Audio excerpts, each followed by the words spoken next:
That's what I'm talking about. Welcome, everybody.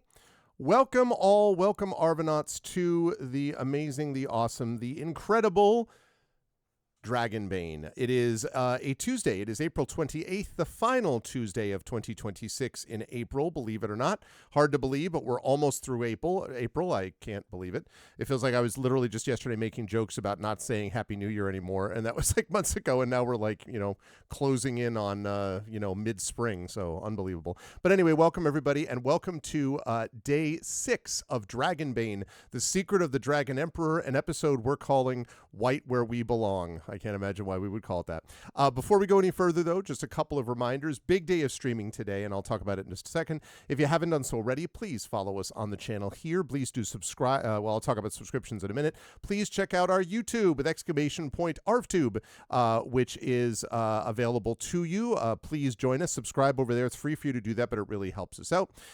Discord is !ArvCord. You can hang out with the Arvanauts in between streams. I was just checking out the music channel today over on Discord, and there's so many good things that people have shared, so much good music, so many good videos, and that's just one channel of many with this community. So please join us for the memes, the music, and the community over there.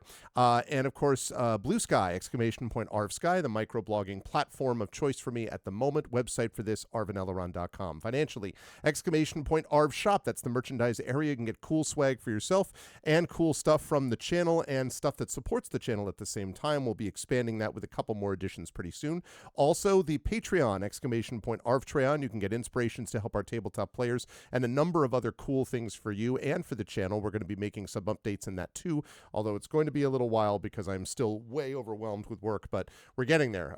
So I will be making some changes in the not too distant future to that and updating it a bit. Subbing to the channel gives you those custom sub badges and emotes to use here, there, and everywhere across Twitch, so that really helps as well.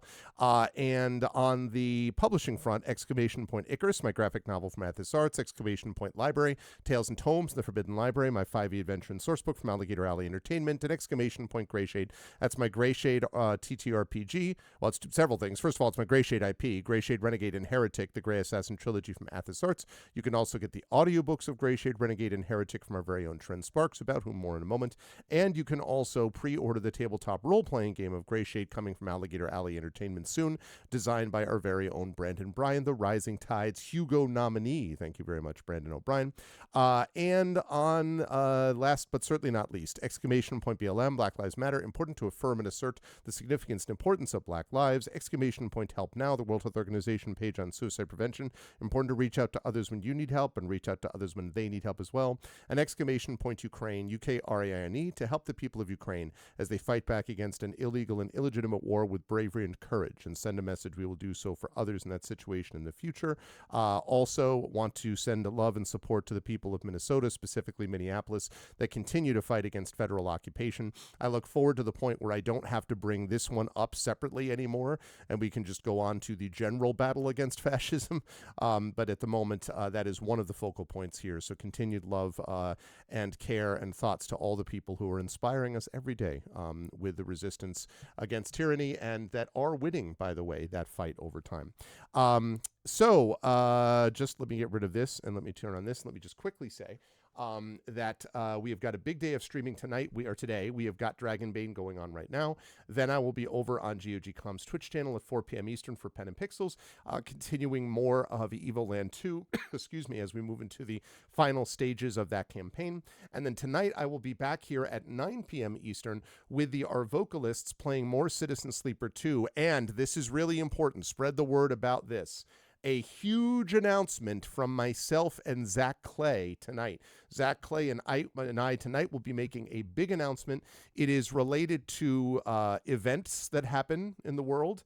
It is related to groups that we are connected with in the world, and I am very excited about it. So you will definitely want to be here for that announcement coming tonight, 9 p.m. Eastern, with our vocalist before we continue with Citizen Sleeper 2. So very excited for that.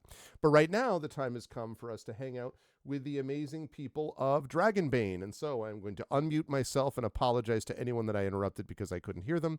And then I'm going to unmute them. And last but certainly not least, I'm going to head over to reveal to you the full crew.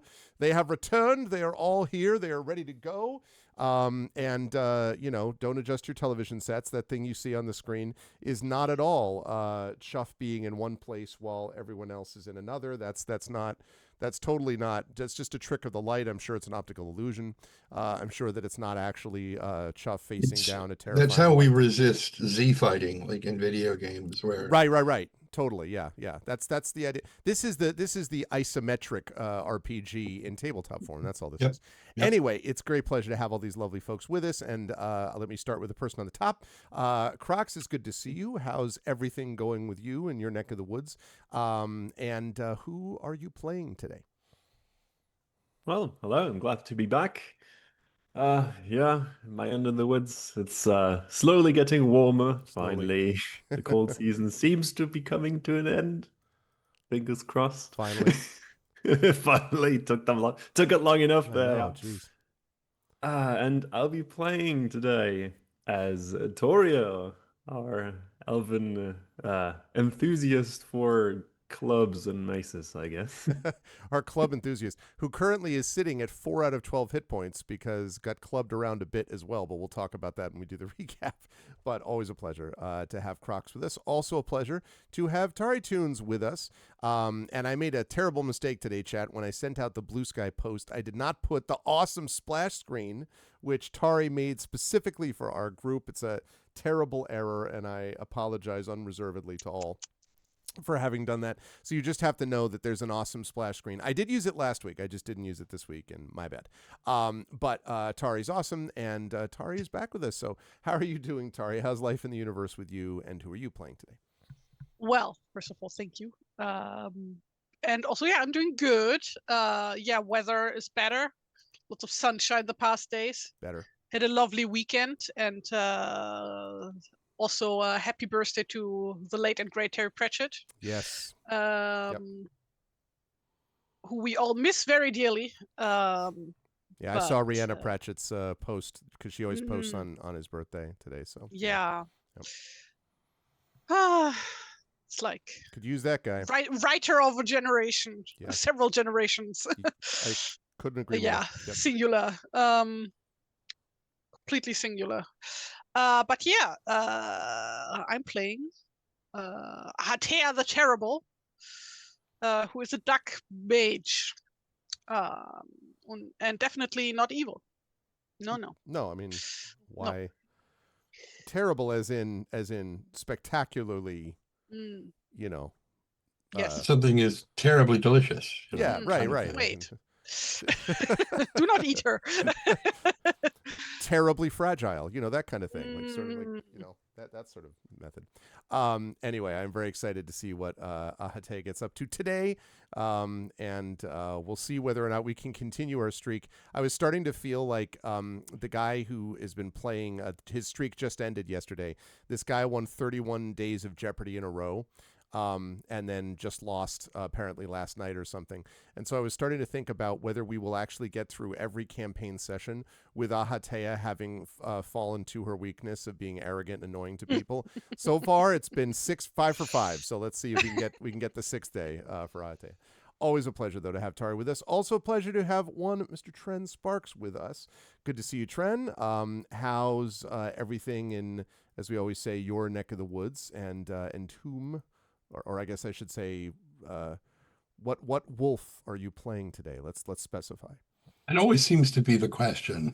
Exactly. Thing about being a furry who's a wolf, who started out as one kind of wolf, who was kind of, because I was like 20 when I designed him. So he's like really unnecessarily complicated and just edgy and just horrible. And so when I was probably 35, my boyfriend at the time and I sat down and made a new persona for me, which was a wolf, but he's just a timber wolf. It's just like a normal, plain old everyday wolf. He doesn't have tentacles in his mouth or anything, whatever. Boring. Well, that's why I keep the other one in, storage. Anyway, just in case, yes, he's in cold storage. Okay. Which is especially fitting because his body temperature is like 300 degrees centigrade. Okay. Anyway, a lot going on there. Yeah. Oh my God! Don't even get me started on that jerk. Anyway, so like I said, I was an edgy 20 something at the time. So I am playing Chuff the wolf, who is a wolf, but he's also a hunter. So he's very, very good at bushcraft and bows, because he seems to keep getting better That's at true. bows every time we do a thing, which is a surefire way that I have now guaranteed that he won't do that this session. But yeah, he is currently standing in a pit with his friends all up there above him, getting ready to stone him for being a witch or something like that, I think. Pretty much. I have to. If you just wait long enough, you'll become sort of Legolas style good at just melee bow attacks and all these things and sliding on a shield. Right. Yeah, exactly. Just bring a massive bring an Oliphant down into the room and then just slide off its trunk. Easy. Just put it in your pocket. Yep. Yeah, easy. It'll be easy. Always a pleasure to have Tren with us. And I should mention, by the way, just a quick note to everybody again, if you have not done so, please may I recommend getting the audiobooks of Grey Shade Renegade Heretic, which Tren did all of, because we just released in the last couple of months the Heretic, the last one, audiobook, and Tren again hit that one out of the park. So you should check out Tren's work because he's awesome. Anyway, good to see you, Tren. Excited to see what Chuff gets up to. And last but certainly not least, it is a pleasure to have Undeveloped Bruce back with us. I think that Ahatea, or I should say Tari, managed Ahatea's minion, Frogor, admirably. But somehow we can just never replace the specific, although everyone was trying to. There were several times where people were trying to do the Frogor accent, the Frogor voice. This is what Frogor would do. So they were trying, but nothing replaces the genuine article completely. So welcome back, Bruce. How are you doing? How's everything with you? And whom are you playing today? Yeah, thank you. I'm not even sure that I can do the Frogor voice. Wait, what? I'm done with this crap. I swear it's different every week. You just don't notice. So yeah, I'm doing well, thank you. I was just saying earlier that I collect food from supermarkets to take it to a food bank. The supermarkets know I'm doing it. But today I went to a supermarket I hadn't collected from before, and when they brought out the cage, it said on a little sheet, "humans only," and I felt so discriminated against, Wow. And I was like, wait, I'm not a frog yet. I mean, I'm not a mallard yet. So yes, I am playing the wonderful little knight Frogor, whose one mission in life is to serve Ahatea, and his current mission here is to take down this knight that didn't do as he's supposed to do as a knight and serve only a master and not take any treasures of his own, etc. And this guy was just the most ridiculous knight because he didn't even serve and obey, and that's basically the whole thing about being a knight. So yeah, we got to take down some knights today. Absolutely. Did not even do any of those things. And so it's time to finish up where we started by eliminating that thing. And let's fire up some music while we talk about last session. Why is that doing that? That's strange. Hang on a second. Oh, no. Okay. So do that. Nobody panic. Nobody panic. Do that. Nobody panic. Nobody panic. Okay. So it's actually fine. I just need to reload something quickly. So I have. Remember what happened last week when you hit reload on something? Oh, I sure do. Trust me, I do. Fortunately, this time I have the actual right one captured. So, good. But the deal is that Roll20 does not like when you try to run two different instances at the same time of something, especially when one of them is a DM doing something and one of them is a player doing something. And I would appreciate that more. Okay, good. We're all back. I would appreciate that more were it not for the fact that a lot of people stream these things, like stream them, like for a live audience. There's this amazing new technology that allows you to do these things. And so that's kind of annoying. But we have successfully been able to get this back going. And where's the music? There we go. Would Outstanding. it work better if you use 2 separate Got browsers? the music. I thought about that. The problem is then I would have to use like I like Firefox a lot, and then I would have to use Chrome, which ugh. There are other browsers no, I than know, just I Firefox know, I and know. I could use Edge. That's true. Or I could use Safari. Anyway, There I are could, more. I know there's more. I know. I may have to do that eventually, but it's just it used to be so much easier, and then they made it not easy. Anyway, but we're back. Back So in my in our day. back in my day, by which I mean 6 months ago. Anyway, but in our last session, the members of this elite operative crew, by which I mean a group of people that found each other, a group of creatures that found each other outside, they have gone to a burial mound popularly known in Outskirt as Ritter Mound, because in Ritter Mound there is supposedly the possibility of finding a piece of the Dragon Emperor's statuette. They're trying to do this because they've been told by their contact in Outskirt that trying to gather those pieces together will make it possible for them to A, battle against the dragons and demons which always threaten the land, and B, will allow them to gain some kind of great magical power. That's what made Ahatea perk right up. And C, would have the impact of possibly stabilizing the Misty Valley and making it so people could once again feel safe and comfortable. And so the party put all that together for different reasons, loot or lore or saving people, and decided that they would join forces and go find these pieces if they can. And one of their leads was this burial mound where, as previously mentioned by Bruce, or by Frogor in this case, a knight did terrible things and betrayed its master and held on to its treasure, and so now haunts those halls. Now it could have been just a silly nonsensical, this is a story. And so the party decided to find out for themselves. They went to the Ritter Mound. They descended a rope. They lowered a rope into this main sort of burial chamber. They beat the hell out of some bats, left the chamber, went towards a hallway. And this, I kid you not, those of you who missed this last time, this is literally what happened. They looked right and saw a bunch of bugs in the hallway, looked left, saw a bunch of bugs in the hallway, sent Chickgore to eat some of those bugs, while Toriel literally bashed the closed, locked portcullis in front of him because none of them wanted to go down the bug hallways. I just want you all to know what was motivating the party in the process.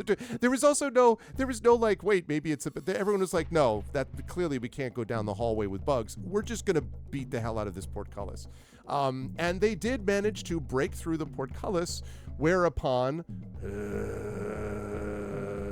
a terrible wight came forth, having been somehow summoned, somehow figured out that they were there. I can't imagine why he would have figured they were there with any. I can't imagine why.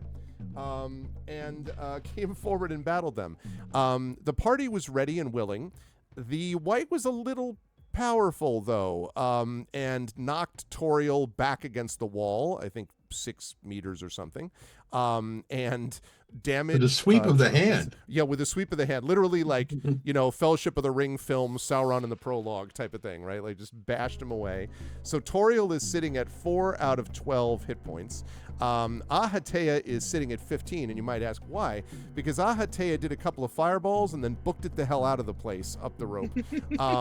As did Frogor. Now this was kind of funny because I think it was Frogor that this happened to. Frogor has 7 out of 9 hit points. I believe what it was is that Frogor started to go up there, or maybe it was Toriel. Who got the critical success last time? Who got the dragon? I think it might have been. Wait, I'll find it. Yeah, that was me. Oh, it's you. That was Okay, me right. Trying to climb up the rope. Toriel was trying to climb the rope, couldn't climb the rope, then got a critical success on climbing the rope. So the classic cartoon, and then like scrambled up the rope. And you could say I had good motivation for that. Yes, followed by Frogor. So everybody was able to make it up the rope except for Chuff. And Chuff is sadly still down there facing the creature. There is some good news, however, which is that the party collected a bunch of rocks and boulders And so Toriel and Ahatea and Frogor are now above the hole, literally dumping boulders and rocks down upon the creature. They have damaged the creature, but it is not destroyed yet. They did notice that there was some apparent resistance to normal weapons. It was not resistant to fire, however, but Ahatea has also blown all her fireballs because that was what happened against this thing. And so they are now, as I bring things back to the party, I believe that we hadn't had yet... I don't remember, Chuff, if you went. Had you gone last time? Not yet. We were holding for the evade, which I rolled a dragon. Gotcha. Okay. Right. So we were holding. Which we had determined was everybody throwing the stuff down. Okay. So we still have you to go. And then we'll move on to the rest of the initiative round, and we'll see what else happens. Yes, Tari, what's up? Bruce needs to do the thank you. Yes, character rundown thing. That is correct. What's that called? The leveling up. The leveveling up. No, it's not technically leveling up, right? I mean, there are no levels. Well, it's gaining experience for things. I guess. Bruce, one of Frogor's, I think it was only one, but correct me if I'm wrong, Tari, but I think there was one thing that got marked because of getting either a dragon or a demon, I don't remember already. You might be able to see it on your sheet. But if not, I think we decided that you would have one or two things. Wasn't it the angry condition? That was I already had marked? the angry condition. Well, I can angry see was that marked. I have angry. Yeah, well, but I wasn't even thinking about that. I was thinking about the experience stuff being marked, like skill boosts or whatever. No. Okay, so then, all right, so then, yeah, we did this for Tren last week, and so, last week, catching up for when Tren couldn't be here the month before because of the internet. So we need to do the same thing for you, and then we will get into it. Thank you for the reminder, Tari. So let's see. So this one's pretty easy. Bruce, did you participate in the session last week? No. That would be no. For the first time, someone did not actually. Okay, so you didn't get that. You did not explore a new location because it's the same location. You did not defeat one or more dangerous adversaries yet. Did you overcome an obstacle without using force? I don't think so, right? So then, I guess... wait. Because we did defeat bats. But that was the week before, though. Was it? Yeah. Right. Yeah, Right. the Yes. session before. Sorry. And then, did you give in to your weakness? And I don't think so. Well, wait a minute, though. Because at the beginning of the session, you were putting together all the Bat-Ritos. No, I hadn't started that. Oh, I thought you had. Okay. Well, then... No. I guess They're all laying all over the floor down there, which is the great. I've got 10 large Bat-Ritos in my inventory right now. So I must have done something. Yeah, but that would have been the session before that. Nice, yeah. Probably that's right. So I guess actually that may mean that we don't have an advancement mark here. Because I don't. Oh, boo. Yeah, I think that's the case. Because as long as there were no demons or dragons rolled for Frogor, and I don't think we had any. No, there was only one check that was to get up the rope. Yeah. So sorry, Bruce. Nothing for Frogor last time. Unless you want to count Chickgore killing a bunch of bugs. I don't know. Dangerous Chickgore adversaries. Chickgore is his own guy. You know, his everything he does is in service of Ahatea, just like everything Frogor does. So Frogor cannot take any credit for anything. Any benefit from Chickgore? I was going to say Chickgore, like, you know, I had this image of Chickgore overcoming obstacles without using force by convincing the bugs they want to be eaten. Like, you want to be eaten by it. You're right. I do wish a chicken to eat me. Just lay down with your mouth open and let them all walk in. But sadly, Chickgore technically has the highest body count, I guess, in the party. That's true, actually. Yeah, that has destroyed the most. So unfortunately, Bruce, no experience advancements for you lists, but we'll definitely get them this time, but not last week, I'm afraid. There's one other thing I wanted to tell you all. After the session last time, I looked for in our improvised weapons section, and the stalagmites. So I found the stalactite one, which I had used last time. That was what I used. But I found something from the forest improvised weapon that was boulder. And I was like, oh, perfect. Except their use of improvised weapon is you jump up on the boulder and throw yourself at an enemy within 2 meters. I'm like, what? What about dropping you it are at a person? bouldering, I guess. I guess, but like, so that doesn't work. So we're gonna have to stay with stalactite as the usage for this. So, okay. So now that I've said all this, also hi to Imaginary Exponent and everyone who showed up. Good to see you all. Let's bring this back to this initiative count. We already dropped the boulders from this last time, so I think we're now on Chuff, and then we will be on Toriel. Now, I do want to mention that you dropped the boulders, or the rocks and so forth. Ahatea did and Frogor did. I'm inclined to rule that the 3 of you who are up there are all working together, rather than like Ahatea drops a rock, Frogor drops a rock. You know what I mean? Like it doesn't make much sense to me. So I think it makes more sense that all 3 of you work together. So unless you have an objection, Crocs, I would put Toriel's thing together with everybody else there, and say that you've used your action for this turn, because these things are heavy. They're not like, pebbles. Like you have to. That makes sense to me. Yes. So that said, that means that we'll have Chuff, and then we'll re-roll initiative, obviously, or re-deal initiative. So Chuff, you're facing this thing. It has definitely been hit. It's been hit a fair amount, but it does not look immediately at death. Well, I mean, of course it's at death's door, but you know what I'm saying? Like deconstruction's door, I guess, would be the better way to put it. So, and it's facing you, and it's dangerous, obviously. What would you like to do? Trying to remember if we had decided whether I could attack it and move up the rope. Yes, so I looked at that too. You can do so, but you will have to make an evade check to avoid it getting an attack on you as you do so. So you may either attack and stay, or you may attack and move and do the evade to try to avoid it as it attempts to attack of opportunity you. I'm going to attack and evade while climbing away. Seems reasonable. Okay. All right. Let me just make sure that I've got this up and running so I can see all the stats and stuff. Good. Can we perhaps assist in that by tossing tiny pebbles to distract it?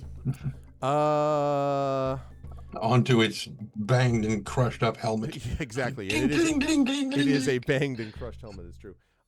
I would say you could, but not on a turn where you've already dropped a bunch of boulders on top of its head. So something you folks can think about next turn if you want to either, and I would even say maybe that 2 of you could maybe work together on a boulder, and the 3rd could help drop pebbles to try to distract. But we'll figure that out in the next round. Okay, so Chuff, you're right next to this thing. What would you like to do in your attack? Are you going to try to Legolas style melee attack it, or what do you want to do? He's got a knife. He's gonna use that. All right, make sure you click on if you've got the actual weapon. Do that. Yep, it's down there. All right. I was gonna say. I was like, oh yeah, right. Click knife. Yeah. Yep. Yeah. That will hit. You will do damage. This is not, I assume, a magic knife. Not that I'm aware of. I didn't think so. So you strike it, but as you strike it, the blade essentially sort of glances off of its armor. So you do hit. You would have done damage, but the armor reduces beyond the resistance already. So, which you might have expected. Now you can try to move up the rope, and you will need to make an evade check here. Unfortunately, you'll have to do that without the assistance of the others for the moment. But Evade. No, that's crafting. Evade. There we go. Well, that evade. Oh wait, I keep forgetting. That's good. I was going to say, don't do this to me. Yeah, exactly. No, you're right. So it does swing. He does swing at you, but misses wildly as you agilely move up the rope. And I'll say with that you're able to get about halfway up the rope. And you're out of its range actually at the moment. I mean, I guess if it stood on its tippy toes, it could maybe like try to like slice your foot with its sword tip, but I'd say you're pretty much out of its range. But you were also hanging on the rope. So I just want you to think of the visual of like Chuff swinging wildly back and forth while everyone is up sort of looking down at him. All right, I'm going to recall all of these. I will shuffle after recalling. And then we're going to redeal. So let me deal 1 card to all players. And there we go. All right, we have done all of that. And my thing today, or my check today, is starting with a 5 is what this guy has got. All right, what else have we got? We have got a 9 for Chuff, which probably fits because Chuff is trying to hold on to a swaying rope. Right. We have got, while also holding onto a bow, by the way. Do you have the knife in your teeth? How is this even working? Like, okay. Mm-hmm. Just want to make sure. Fortunately, he's got a long bite to stick the That's true. knife into. So. Okay, and then we've got Ahatea too. All right, Ahatea, you're up first. You can see the creature. So you could work together with Frogor. Actually, wait, Frogor, have you made your... I don't see your card out yet. Ah, there we go. Thank you. Yeah, so that actually works perfectly. So the two of you, if you wish, could work together to drop more boulders on the head of this creature if that's what you want to do. Is that what you want to do? That's the idea. Now, one caveat, one warning. While you do this, if you critically miss, like if you get a demon, there is a wolf hanging from a rope, swinging back and forth. But only if you critically miss. Wow. Otherwise, it'll be fine. Please. Oh, and Prince Justin... Also, Prince Justin has an inspiration. Some of you may have inspirations. This is going to be, I think, the last session. Technically, Yes. community D&D tomorrow is the last session, so there is community D&D. But otherwise, you could use it. You could use inspirations if you have them. And Would so, yeah. Probably more useful for Chuff to have that inspiration. Fair. Okay. But yeah, I mean, people die. It's fine. Well, Tren still got 2. Tren can inspire you. That could happen. I was going to say, I can't inspire myself. What are you talking about? Okay. Yeah, so you can inspire I'm them. So if you want to do that, you could. Up to you, though, Tren. But you do have 2 of them. No? I'm sure it's Of course not. What a fine. surprise. It was fine. Okay. So you're going to I think we're going to have moments where we're going to need it more. Yeah. That makes sense. So, all right. So I'm going to need you to make then, please, a... Let's call this an acrobatics roll. I'm going to say whoever has the highest acrobatics, which might be Frogor. What is yours, mistress? Oh, 50,000. 7. Mine's only a humble 11, so Yeah, that's still better than mine. But the good news is that Hi. Ahatea, I'm going to give you a boon for this because you're being assisted by Frogor. Sorry, the other way around. Frogor, I'm going to give you a boon because Ahatea is assisting you. So Frogor, Alright. you're going to make the acrobatics check and you're going to do it with a boon. Frick's sake. Oh! Wow. Okay. So now the bad news is it didn't hit the creature. The good news is it also didn't hit Chuff. But it goes flying past Chuff and impacts on the ground. The white looks up.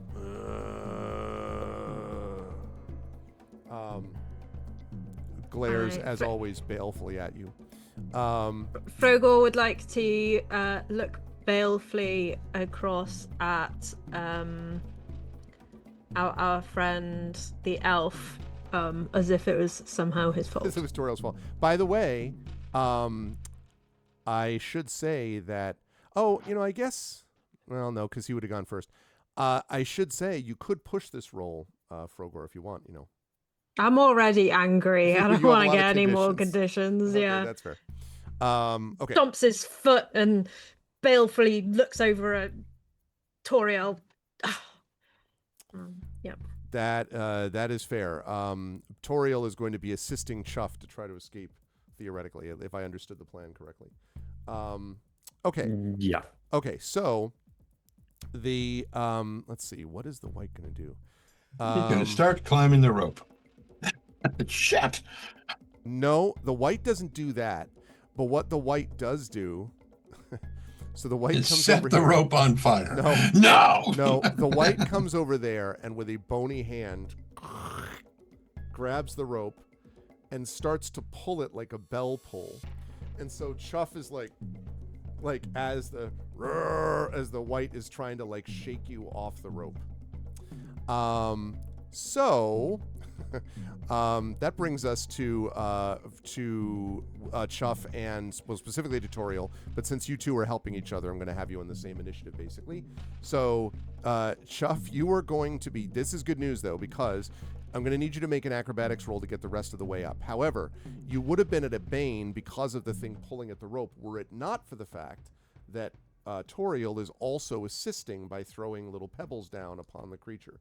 So the creature, sort of trying to shield itself with one hand, lets the rope go, allowing it to steady. So now you can just climb as your normal thing of an acrobatics. Demon.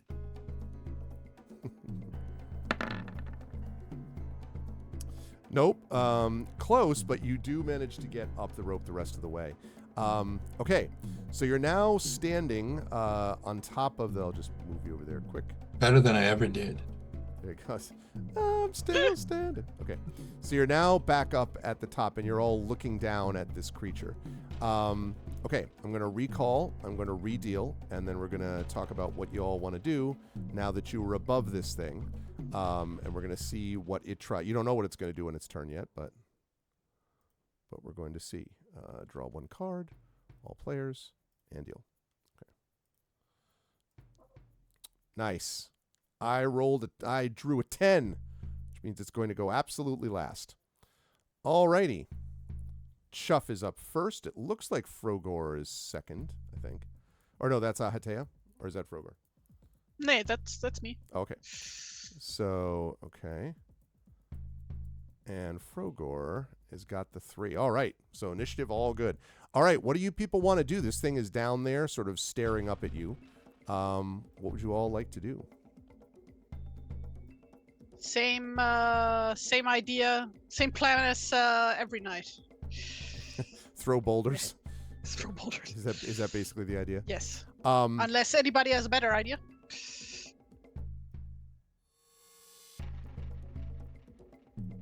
No? Just trying to remember what happened like 4 minutes ago. What was the attack with the boulders? What did we roll? Acrobatics. Acrobatics. That's right. Frogor's going to stomp over to a boulder that is the furthest away from Toriel, who was to blame for our previous failure, and start like... This one is much better, mistress. It has not been touched by non-mallard wings. Hand wings, yes. Hand wings. Rolling it over to the edge. A little bit to the left, a little bit to the right. Okay, now I have a question. Are all of you going to try to push this thing over? Because if so, I will give you a boon to this, if all of you are going to try to push this. Well, Sure. Hatea's. Okay, so Toriel, what about you? You also pushing the same way? Yes. Toriel will definitely help put that boulder down there. All right, let's have you all make... let's see. So now you can actually choose the best of you, which might be Toriel, but I don't know. Who's got the best acrobatic score? We got a 14. Okay, so whoever's got the best one, you can do it, and you can do it with a boon. Well, if Chuff is the only person who's got an actual ranged weapon, right? True. Yeah. Well, I also have So a we ranged don't weapon. want Chuff to throw the boulder. Okay, so just the 3 of you then? I would still give the boon if there's 3 of you pushing it. 2 I can't, but for 3 I will still do that. Nice. So yeah, so I guess that means Toriel is the best one. We said 14. You said? Yes. Okay. All right. So Toriel, I guess that means an acrobatics check for you with a boon, please. But I can still go ahead and fire my bow. And then you'll be able Wait, to wait, fire wait, your so- bow. That's correct. but- Acrobatics is 8. Agility is 14. Oh. Oh, in My that case, acrobatic is Frogor. 14. in which case, Frogor like looks across at Toriel, who's trying to come over and take his place as the. Don't you touch it. It's like, you may help from the back. And then acrobatics. Okay. Woo. I'm glad we went with the first one. Yep. All right, with the boon. Okay, it goes crashing down upon the creature. All right, I would like you. This cannot be dodged or parried, and I would like you to roll 4d6, please, for the damage to this monstrosity.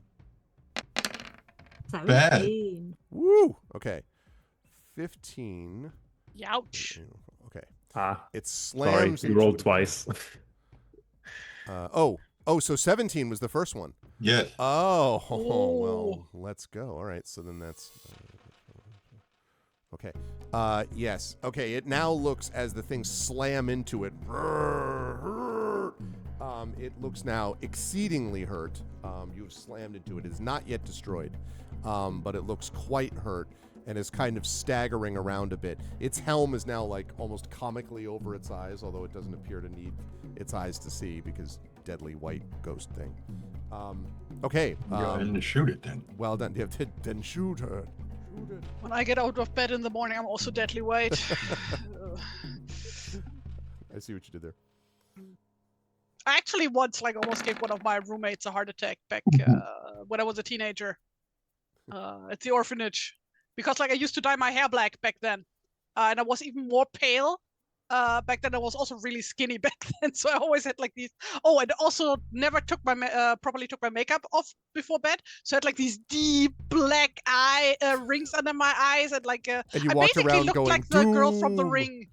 Yeah, okay. When I stomped out of my room in the morning. Oh my god. Uh, That's funny. Okay, Chuff, that is a miss, I'm afraid. Well, he's Doink. staggering around. Of course it is. That's right, exactly. He's like, hold still. Okay, let me see. I think, given the circumstances, what it's going to try to do is... Okay. It is going to...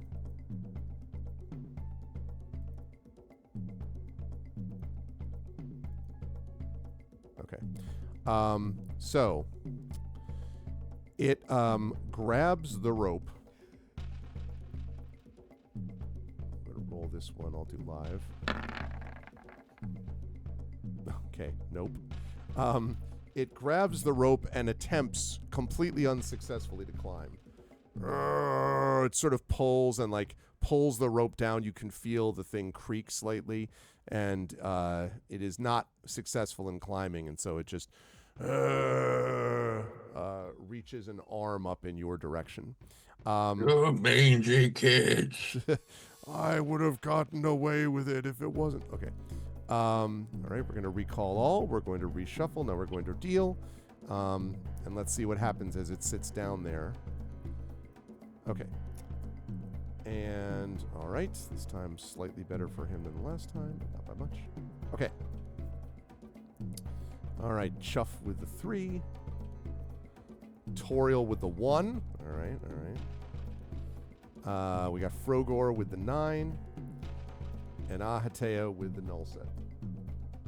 Oh, I should probably click the thing. Ahatea, which is the liminal space of non-existence. No! Yeah, I'm just doodling on the side to keep my hands busy, so I wasn't looking up. That's fine. Okay. So first up then to go is going to be Toriel. So again, I guess you folks can decide what you want to do.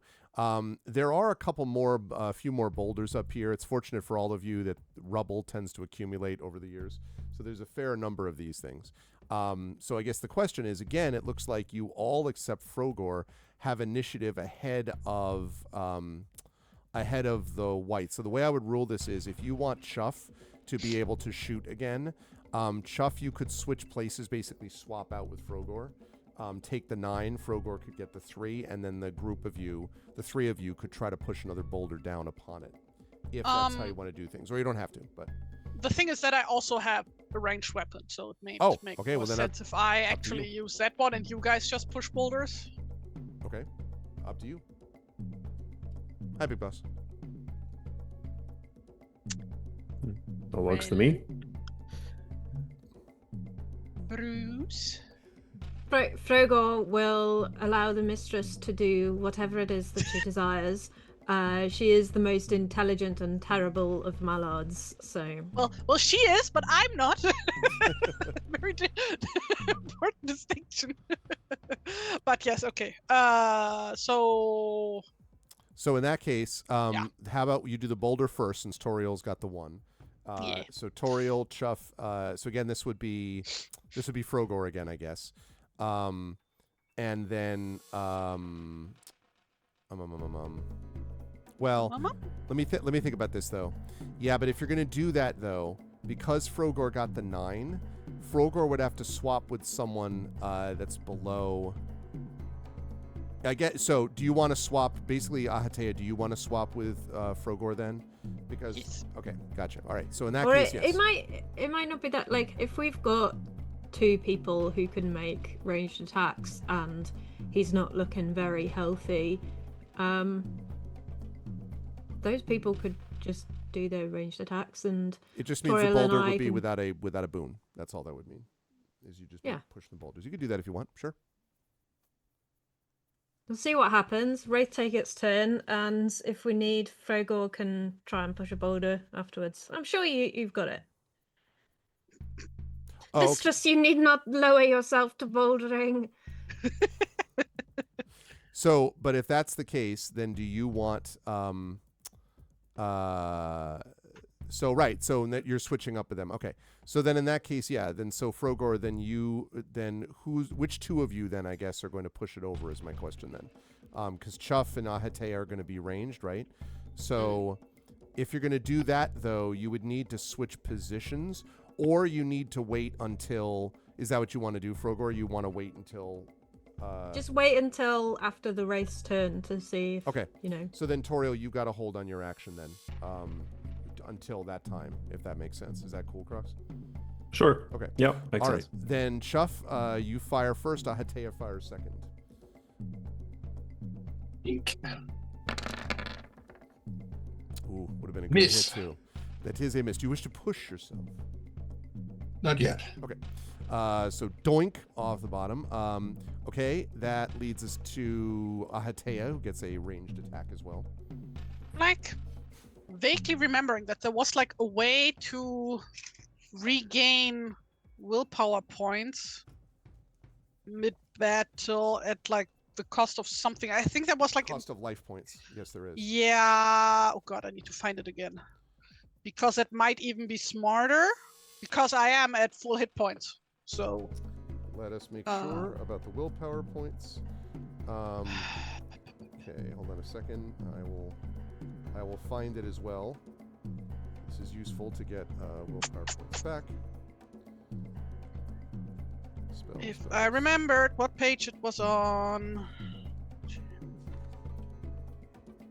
Power from the body. I found it. It's page 58. If you have just Oh, I'm one, actually looking at the correct page. I'm just Okay. blind. If you have just 1 or 0 willpower left, you can draw power from your body if need be. You roll a die of your choice before casting the spell. The result indicates how many willpower you gain and must use straight away, but you also take the same amount of damage. Willpower not used immediately are lost. So basically, I can just use my. Wait.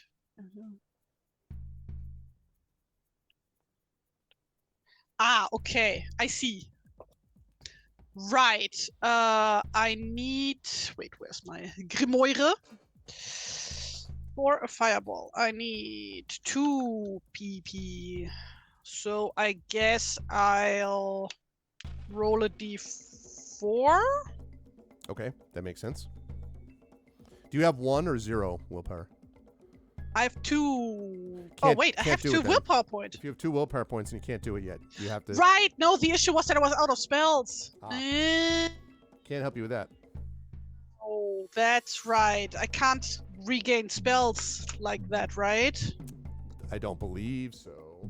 Yeah. Okay. Never mind that. But we know that now for the future. Out of No, anger, we're learning Ahatea this new leaps system. towards it. So. Well, I do have Duck from another above. spell left, but for that I would damage everybody in the vicinity. That's probably not a great idea. I almost wish you could do it so I could say duck from above, though. That'd be, Ah. but no. All right. No, in that case, no, I'm just gonna hit him with my sling. Well, I'm not hitting him with a sling, I'm shooting at him with a sling. You throw the sling important at it. distinction. Otherwise, it's like whip. The creature's like, why?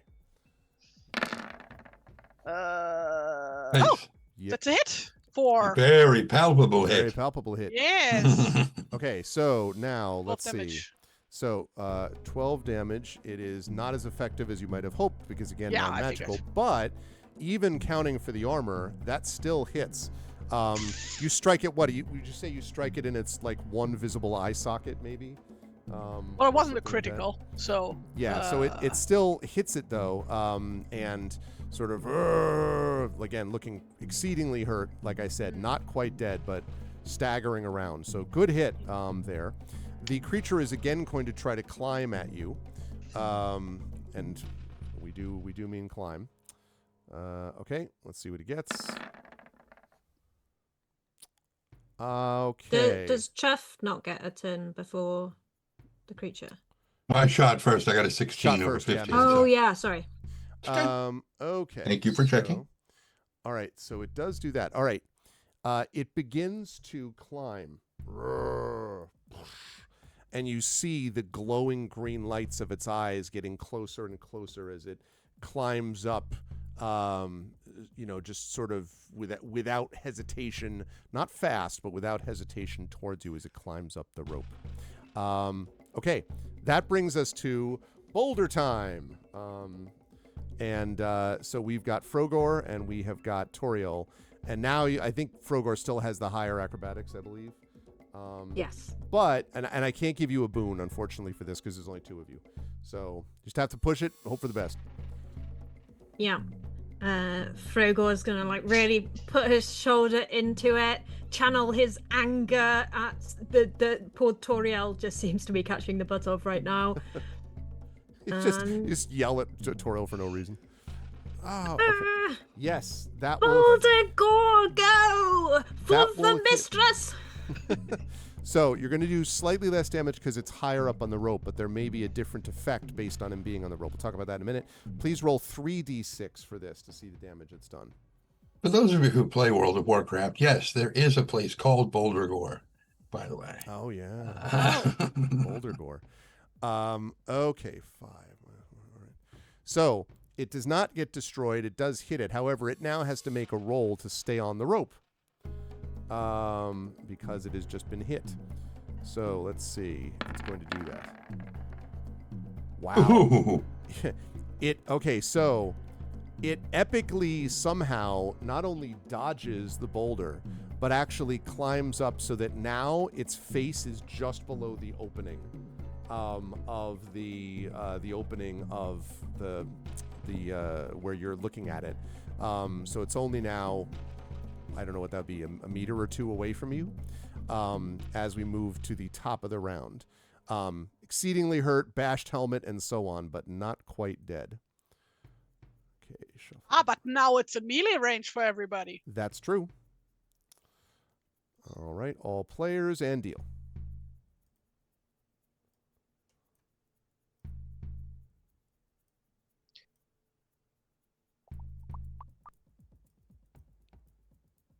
Okay. How does drawing weapons work? Is that like a free action or something? Or an item interaction? I think drawing weapons. You have a certain number of readied weapons that you can switch between but for free. Right. I okay. can't remember how many readied weapons you can have at a time. I think it's like I don't recall either, but at least 2, I would say. So, Okie dokie. so you can switch over. Okay, and Frogor with the tilted one. Okay, Frogor, so you're going to get to go first. I think we're missing somebody. No, I guess we're not. So Frogor is going to get to go first. Now, how do you all want to handle this? So its face is right visible now at the opening. What do you want to do to it? Are we still talking boulders or are we talking attacks? I'm feeling like we're talking attacks here. Okay. Do we have a sense, so this white, is it, the spirit of the terrible night that Do we have that sort of sense or feeling that it looks nightly? It does definitely look nightly. You don't know if it is the same night. However, the fact that you heard there was a night haunting these halls, and now you're fighting an armored creature that seems pretty powerful, pretty good combination of things to suggest that that's what this is. Yes. All right. Even if it's not, Frogor's anger switches from Toriel to this knight who has failed, and Frogor at least would like to attack with his sword. I don't know if other people would like to boulder. No, we talking attacks? Okay. All right. So go ahead and make your attack then, Frogor. Frogor would also like to use his leaping ability. He for no need to actually leap to reach the sky. He just would like to leap up and then like come down with force on this guy's head. Directly down on his head? Look, man, I said what I said. Okay, got it. Thanks. Just checking. Leaping uses 3 willpower points and grants me a boon on my attack. I said what I said. Okay. Ahatea will shout out, "Everybody, away from me!" as she Prepares. gets into a casting pose. Oh no. Oh dear. So Frogor's like basically- up in the air and she says, "Everybody wait why. for me." And Frogor Yeah. like turns like, "Oh no."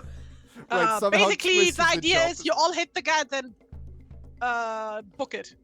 Well, I think what happened. Yeah, I think that's exactly what happened. Is Frogor was like, "Wait, what?" And like halfway through the jump, Frogor, you do not hit this thing. You land by the side of the opening and kind of you're sort of staring at Ahatea, presumably as like listening to the requirement that's made. That's funny. Okay, Toriel, you were up next. What do you want to do? You also heard the command, but you were not mid-jump when you heard it, so. So Toriel does not like what he sees creeping up there, given prior experiences. So Don't what blame Toriel would try and attempt to do is basically use the club he has and take like a very big swing Oh, yeah. close to the rim of the thing. Basically, if hitting, smashing the thing into the wall. Got you. Okay. Sounds like a plan. Let's see it. Let's make it happen. Let's make it happen, yes. Excited for this plan. Excited to be a part of it. Now, of course, this club, having done so much damage down below, is now a legendary weapon. It is the club of portcullis smashing, and it's now magical. Yeah, if only the portcullis was alive to describe the legend, but sadly, Yeah. instead, Well, you it's- missed anyway, so. maybe it missed because it's trying to avoid hitting Frogor, who's still looking at Ahatea, but unfortunately, Toriel, unless you want to push yourself, which you are welcome to do. I would actually like to push All this right, roll. that's what I like to hear. Hey, that's more Much like it. better. Yeah, that looks yeah. better, yeah. That's a lot better. Okay, so 14, which means that's halved to 7. Okay, yeah. So you smash into it. Please go. First of all, I tell you what happens. Go ahead and mark your whatever. Your Thingy. Yeah, so condition. I think, given the fact that he actually did hit it finally, I think he's just going to get angry at this thing because it just won't Why? die. Frogor and Toriel are going to spend this whole session just yelling at each other. Ah, no, ah. Okay, you smash it, and the thing like, and there's this moment where you see its hand smashed to bits, releases, and it falls into the hole as you watch, and then hits the ground, and there's just this and pieces of bone and armor plating shatter and spray to the four sides of the room, the walls of the room, and all that's left, like a coin that's been spinning, is the helm going zoo, zoo, zoo, zoo, zoo, zoo, zoo, zoo, zoo, and then lies on its side, and the creature does not stir. Well, there's no creature left to stir, frankly. Okay, and we are out of combat, at least for the moment. All right, what would you like to do? Duff is running. Oh, Away? Yeah. Ahatea was like ready to cast her spell, but then she's like, well, I guess, and then like breathes out, and you guys see like ice crystals coming out from her breath as she breathes out, and then just like does this basically. Nice. Well, I suppose that's that then.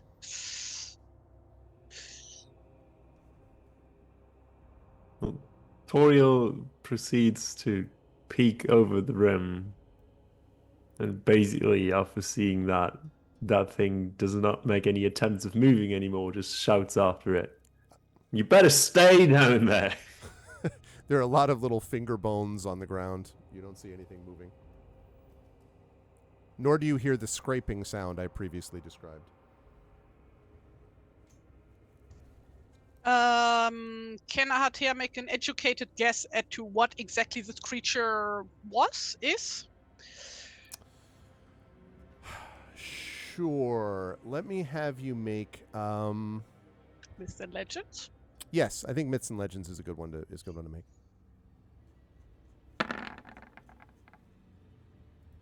No. You're like, that thing was a monster.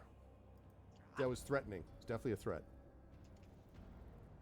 You've seen threats, Ahatea, and this was definitely a threat to you, to your people.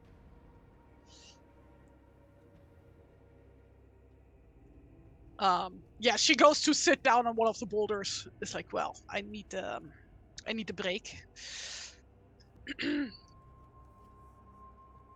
Frogor would like to shimmy on down and investigate then, I guess. Okay. Let me have you make an acrobatics check to do that. You can do that at a boon because you have the rope and there's nothing shaking it anymore. So. Hey, a dragon. So, first of all, that marks that. Secondly, Frogor, like, do you just, like, twirl down Cirque du Soleil style? Like, how do you... Yeah, the most magnificent, very mallard sort of... Yeah. And then he's, like, upside down on this rope with one leg sticking up. Of course, and like, of course. But angrily, though, right? Angrily. Oh, like so angry, yeah. like really angry ballet, like... Angry ballet. Yeah, and then he's gonna, like, come down, and his first step on the floor will, like, land on the, like, helmet and just, like, crush it into the floor. Yeah, you do that. It looks extremely impressive. And by the way, one of the horns breaks off when you do that too from the helmet. It just kind of falls on the ground. You see bone fragments everywhere, by the way. Can Frogor keep that horn as a memento? Sure. Excellent. And I guess he's going to look around. Okay. Yeah, what you see down there is a just shattered bone and armor-plated fragments everywhere. You also see a lot of rubble. Someone seems to have been throwing boulders down here. But you see a lot of rocks and rubble as well. And also, you don't see any bat bodies because you've already got those made into bat ritos. So just a lot of rubble.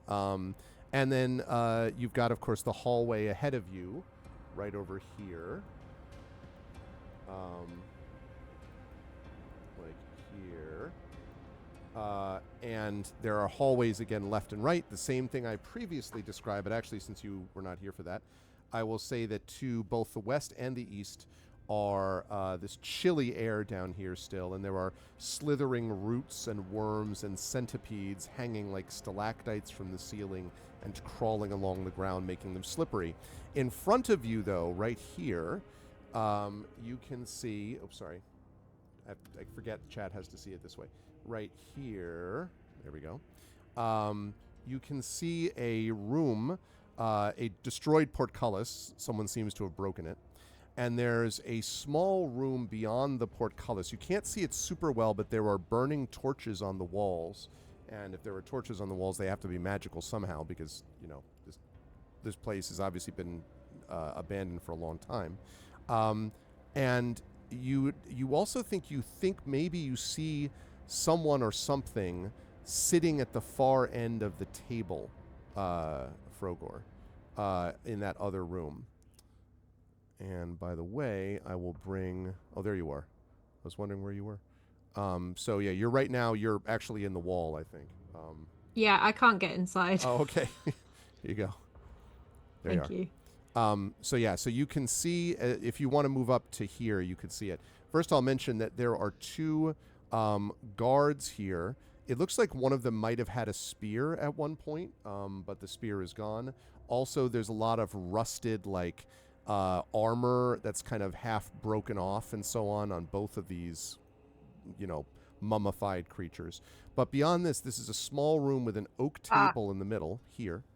And the one on the left isn't there anymore. It's like crumbled last That's time. the one I It's was like right. The one a pile of dust on the ground. That's right. That is crumbled completely into dust. This one is still sort of up together, but does not have anything that it's holding anymore. And in here, there is a mummified woman in gilded chainmail sitting at the far end of the table. And right here, there is an open door that seems to have been smashed open, like stone doors that are smashed open, and there's rubble on the ground. There's a dark, small chamber beyond the door, but you can't quite make it out from where you are. Does the mummified woman look like she might get up and attack me? Does she look animated in any way? Well, I would say you're not sure, but I will say that as you get to the portcullis, you can see that the woman's hands I mentioned are like on the table, but they are not on the table without anything. They are resting on a Frogor, which you could only describe as the most magnificent light warhammer you've ever seen. It is set with jewels, and it is spectacular. And so the hands of this woman are on that warhammer.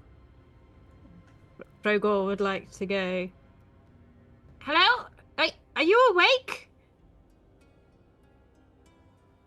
Nothing. Hello? Mistress Ahatea requests your presence. Silence. You hear like from above, what? You said my name? Far Nothing, above. mistress.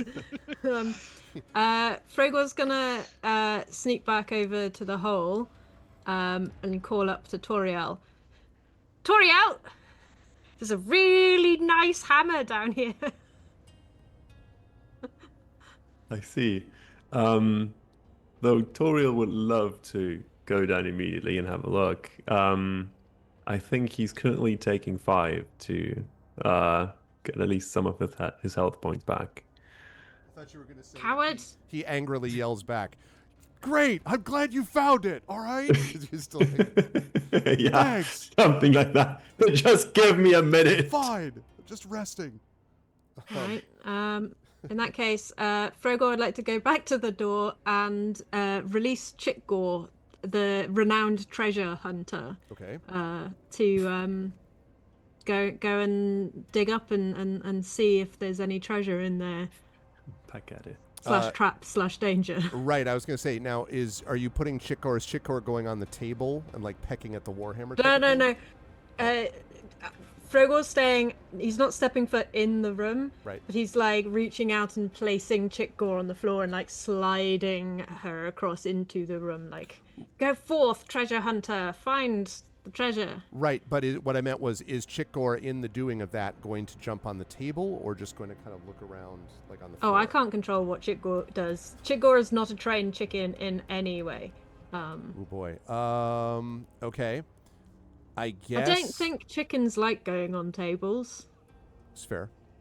Not at first. Okay, so Chickgore, would you leave Chickgore in there long enough to like investigate the whole room? Do you think? Yeah, we're just gonna stand here until other people come and join us. So however long other people are resting for. Okay. Let's talk about that stretch rest, which I think is what everyone else is doing. This is one. Nope. Nope. Oh, okay. So, right. So Chuff is run. Are you running anywhere in particular, Chuff? Just like... He's running in the direction that he was facing when Ahatea took on a casting stance and said, basically everybody get away. Okay. So he is hauling ass. So Ahatea, you look around and you see the rapidly disappearing form of Chuff. Right.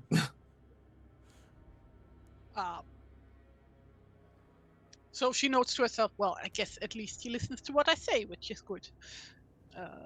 Let's see how long it takes for him to come back. Oh boy. While she like shuffles through her pocket to find some snack to munch on. Okay, so as I understand it, Chuff is going to keep on running. And I should ask Chuff, are you literally going to run until you collapse from exhaustion, or is there a point where No, he's going to run for probably. He has no idea what she's doing, but he's seen her cast Fireball. She didn't say anything about getting away from her when that happened. So clearly what she's doing is big. Yeah. And so he's probably going to get at least a half a mile away. Okay, sounds good. We'll come back to you then after the end of this Well- little stretch. Okay, so he started running before the guy fell down, right? Mhm. Yes, that's right. So he wouldn't have seen her stopping her casting and go sit down, right? Right. He was already on his way. Okay, cool. Okay, so given that is the case, let's see, we're going to say 7:59, so that means it sounds to me like Toriel and Ahatea are going to take a stretch rest, which is 15 minutes, by the way. And maybe Chuff, I imagine Chuff could get half a mile in 15 minutes, right? Like, I mean... Easily. Okay, yeah.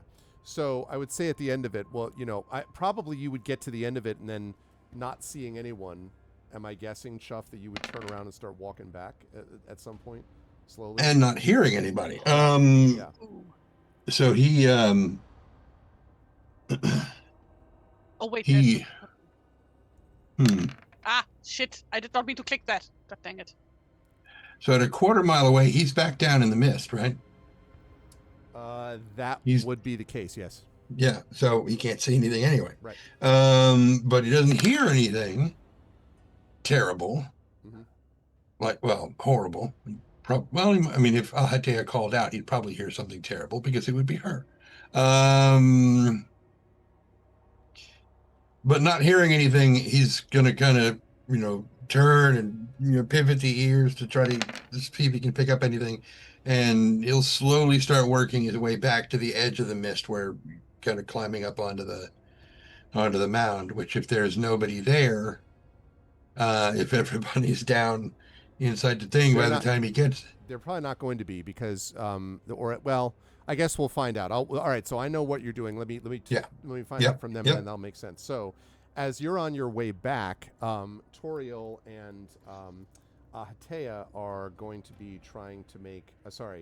Yes, that's right. Toriel and Ahatea are going to be, and I see you've already been doing it, making a stretch rest. For those of you who don't know what a stretch rest means, is stretch rest about 15 minutes of time, and a stretch rest means that you will heal if no one is helping you. D6. If someone is trying to help you, they'll roll 2d6, but both of you are resting. So each of you get d6 hit points back, which means Ahatea, you've got, what did you get, 3 back? Yes, 3 willpower points. Okay. I was going to say, okay, right, because you did the 3 You do, plus D6 you get willpower. 1d6 hit points back and 1d6 willpower points. Both. Okay, so you've got 3 willpower now. Toriel, it looks like you got No, I 6. have 5 willpower points. Oh, okay, right. It was 'cause you at didn't- 2. That's right, because you were 2. But you were already maxed on health, so that's fine. Toriel, looks like you're up to 10, right, of hit points? 'Cause you- Yeah, that was a good roll. That was a good roll. Just a note to everybody, this is the only a stretch rest you can do until you have a shift. So basically you have to do a long rest now before you do another one of these deals. But this works. Also, you can heal a condition. Each of you can heal a condition of your choice. I don't have one. Okay. Toriel sure does. So you're going to heal I do. angry. Did you have just angry or anything else? No, I think I'm gonna take this time and think I will clear the exhausted condition. Okay. So you can clear that. Now, Frogor, if you want, while you're down there waiting for them with Chikor wandering around the room, Chikor is not you, so you could take a rest if you want down here with everybody else. I mean, not with everyone. You know what I mean? They're doing it up there. You're doing it down here. You could do that if you want. Yeah, it's quite relaxing just watching a chicken Peck around. not actually do any treasure hunting, just sort of probably be a bit full from the bugs and scratch at the floor a little bit, and then Okay. probably Chick Gore sits down for a rest. So then the same thing. So go ahead and make a stretch rest. You'll get 1d6, and you can clear one of your conditions. Just for everybody to know, I'm getting my spell slots back with a shift rest, which means I'm still out of fireballs. Right, so you don't, right, exactly. You got willpower, but not the spells back. Chuck, Yes. you still have your stretch rest available to you, just so you know. Okay, which you're not taking now, obviously. I'm just saying, like, that's the case. Okay, so go ahead. You rolled, Frogor, you got 1 hit point back. You were only down 2, though, so that's not awful. Okay, and then you get to heal condition. What condition are you healing? I am healing the angry condition. I see. Yeah, it is so calming to watch Chick Gore. Like, why be angry when Chick Gore could just search for treasure? I totally get it. Yeah. And And- chicken to not be angry. That's right. And since, the anger was directed at Toriel as well, and Toriel did defeat, land the last blow on that knight thing, so he's brought justice, blah, blah, blah. I suppose it would be unfair to, keep being angry at him. I love it. Okay. So, But there is also the fact that for everything they told you about what was happening down here, none of them mentioned the hammer. So Frogor found that hammer. He found the loot that the knight had so wrongfully kept for himself. Toriel didn't find that. That's so true from the Batrito buddies. Okay. When Chick Gore gets to here, basically behind the... Sorry, keep doing that. Right here. Okay, behind the table and towards where that open, smashed door is. When that happens... Head of a hungry hippo. Yeah, exactly. You see a sort of shimmering, Frogor, and the shimmering around the body of the mummified woman. And then you see something appear and then drift out of the mummified woman. And it looks like this. I'm going to increase size so everyone can see it for a second. He's just repeating, "Help me, Obi-Wan Kenobi, you're our only hope." Yeah, exactly. And then bends over and there's a droid. Okay. It is a rather impressive looking, first of all, as this shimmering sort of creature, some ghostly figure stands up from the position of the mummified woman.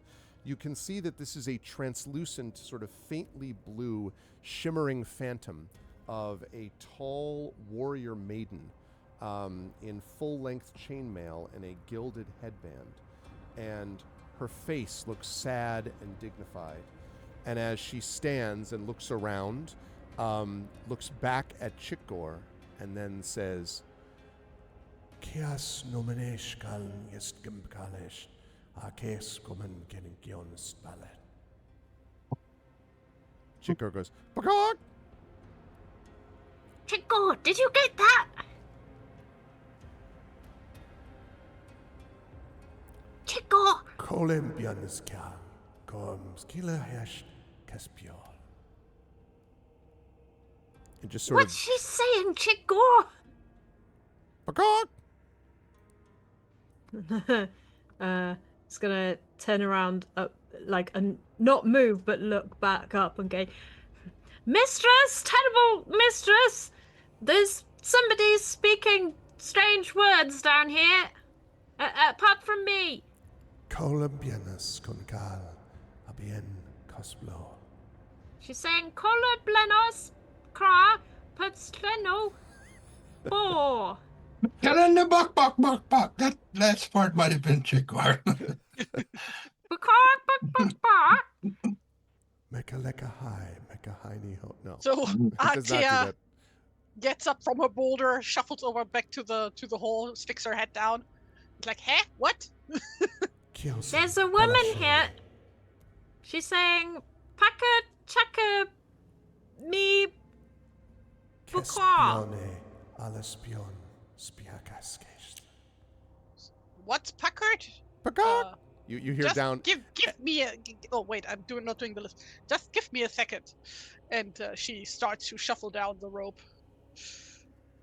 The feature, as you're looking at the creature, Frogor, the ghost is sort of, it's sort of hard to get a real visual grasp of in a way, because it's kind of always slightly, it's like you're looking at a blurred image, like it's not quite there, but it is there obviously at the same time. Chikor is staring up at Frogor, at this lady with the universal symbol for slightly intimidated, perhaps. And the lady keeps Caspon Anampiaskor and points at Chikor. Is she pointing threateningly at Chikor? Hard to say. It doesn't. No, you don't think so. But is sort of giving a very much like, you, creature of feathers or whatever. Like you have no idea what it's saying yet because the language is totally incomprehensible. But it's asking something, apparently, or at least it's pointing. It has taken no notice of you, Frogor. It's just focusing on Chikor. That's fine. That's fine for now until Ahatea gets here. Okay. Ahate, you're doing an acrobatics roll to get down here with a boon? Is that the plan? That was the idea. Yes. She elegantly glides down the rope. Since you have a boon, you want to do that again just in case you get a dragon? Oh. Sure. No. Nope. Okay. Yep, you glide down, no problem. You get down there. And then once you've arrived down there, which should be here. I'm assuming that sooner or later we are all gonna go down here, so might as well just move all the tokens there. Okay, that's fine. Except for, and I would say probably Toriel, as you're about to head down, Chuff's head just sort of emerges from the mist at that point. And you can see Chuff, all you see is Toriel, but not the others. You blow herself up? Toriel looks back, slightly confused. It's like, no, they just went down. Why'd she tell us to run? I have no idea. Wait, you didn't run, did you? Well, I took a swing at the guy and he fell apart. So where is she? Downstairs.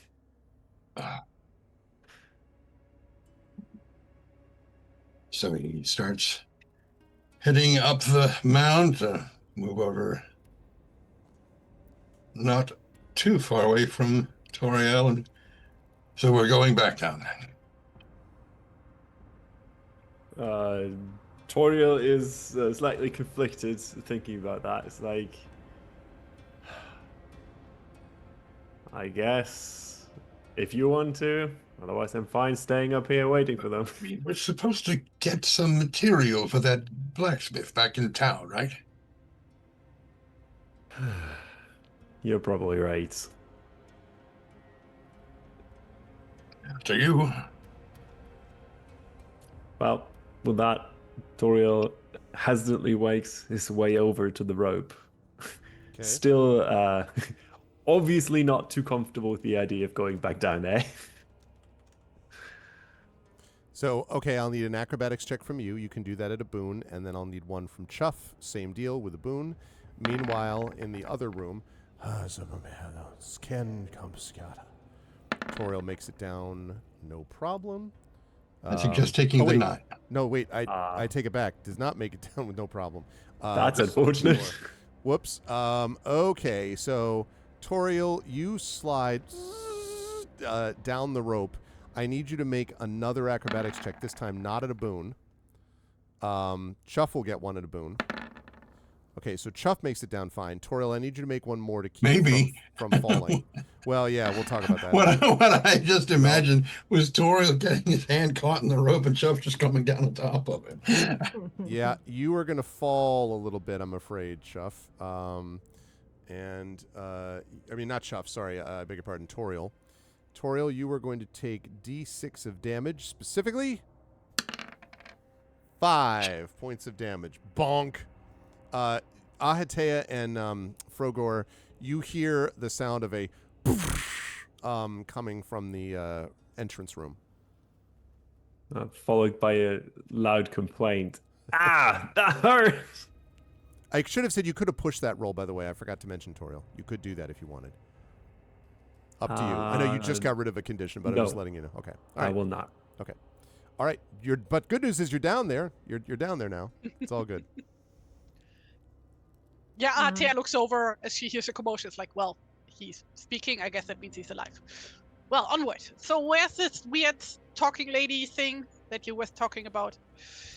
She's in there. She's. You hear she's saying, Ahatea, the splendor of the world. So she must understand. But she's pointing at Chikgor.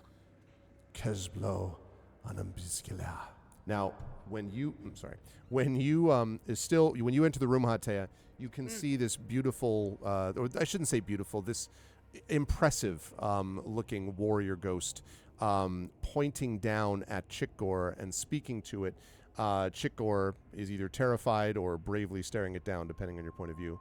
And as the ghost is looking down, pointing, it says, Kasambyal aspgiona hisht aspiol. Do I understand what she's saying? Make a languages roll for me, please. Yes. Come on, let's go. Oh. Do you want to push yourself?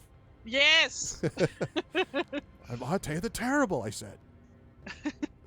Oh God, I never pushed actually. How does this work? So you're going to do the roll again, and then you're going to mark a condition, but you have to explain why the condition fits, the thing that you just did. Yes. So angry would certainly fit, for example, but I can see others. Yes. Or exhausted, like it's really tiring to understand. I don't know. Wait a second. Ill-tempered. Oh.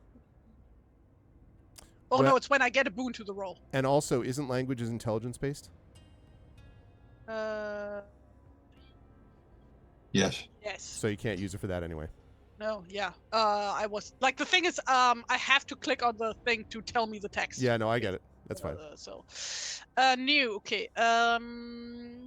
So another rule. Yep. Oh, are you kidding me? Nope. Nope. I think what she's saying, mistress, is Waga hu ba tapadu banana. She is feeling sickly because of all the creepy crawlies that are everywhere around that she finds very distracting and disgusting. Okay. And so she's feeling nauseous. Oh, that's a good one. Okay. So go ahead and mark that off. Meanwhile, the creature cast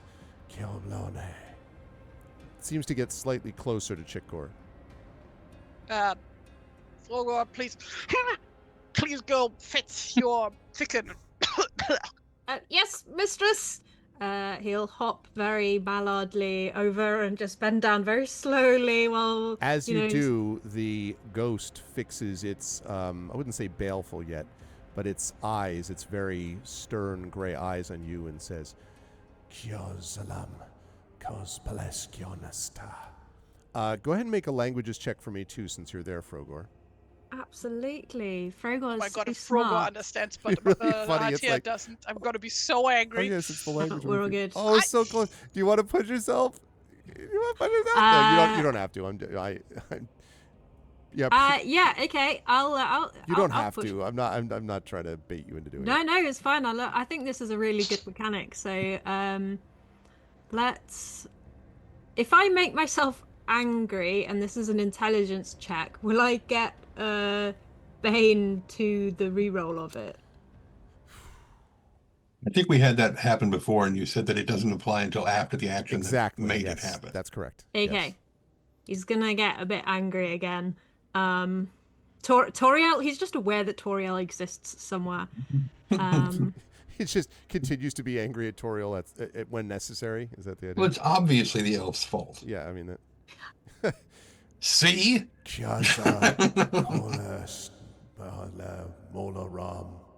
Oh God. Look, me, Frogo, take Chick Gore, and he picks Chick Gore up, to mistress. You know mistress. No boss me. Ooh. No boss me. And then he starts like, So if you're going to pick up Chickor and move back towards the door, the creature just stays there and just looks at you. But occasionally he says, symbionts. By this time, Chuff and Toriel, I imagine you're heading towards the portcullis by now. So if you were to head in there, I'll let you both make languages check too, because you can hear this thing now rattling through the portcullis. That, assuming you're going here. I'm sorry, I shouldn't assume. If you're going here. Yeah. Okay. Yes, Okay. I will move towards the commotion. So both of you make this languages check, please. And remember, it says, exactly, Big Boss. I also like Prince Justin pre-Baleful. This is before Baleful. It's been the old days, but we were not Baleful. So go ahead and make your languages check as you hear. Biasan kalad amphibious sakal. And Chuff is stopping to take a look down these hallways before he moves through them. Bug-filled, although not as buggy. Look, they've been picked over. Pecked over. Yes, thank you. Okay, I saw a bunch of rolls all at once. Okay. So I may have overrolled that. I thought I need to specify I have a Bane for this roll, but I guess it did that automatically. I think it did. So, okay. Oh, finally, Yes. someone. So, Chuff, I think what you hear is... I heard one word that sounded familiar. Yes. Amphibiosis. So what you hear That's is... the one. You hear that. You also hear... Caspiana Eladeno Astgomaneshle Caspiana Eladane. You hear the name Eladane several times, and you know, Chuff, for a fact you've heard that name before. You hear Eladane, and as you're listening to it, you believe that you have heard in your travels creatures in the woods, humanoid creatures, that have occasionally used languages like this. In fact, there might have been a time, and you can tell me more about it if you like, where you might have overheard someone reading from an ancient book and kind of using phrases like this. You can't pick up all of it, but you hear something about dragon. You hear dragon over and over again, some ancient word for dragon. You hear Eladane, and you may remember that Eladane was the word for the Dragon Emperor. And you also hear something about corruption and fire, like cleansing fire, purging fire, something about fire and corruption. So it's like little bits and pieces. Eladane, corruption and fire maybe, and something about a dragon. And so you hear those words several times, and the creature now floats over in front of this door and stops.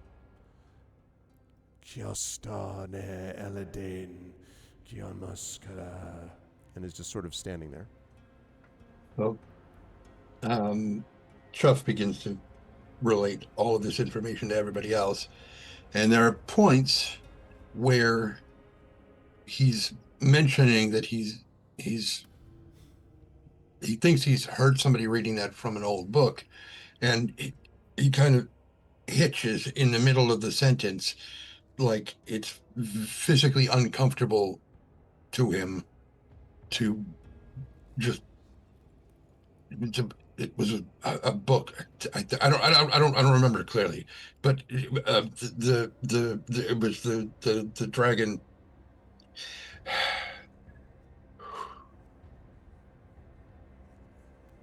Emperor. Eladane. That name, yes. She's talking about the Dragon Emperor. So she must know something of this power which we seek, yes? Um. Oh, and oh, Toriel, check out this big hammer I found. It's a spectacular hammer. Okay, so Toriel did get a little worried, so he's not going to touch it. But he would definitely like to do appraise the handiwork of it.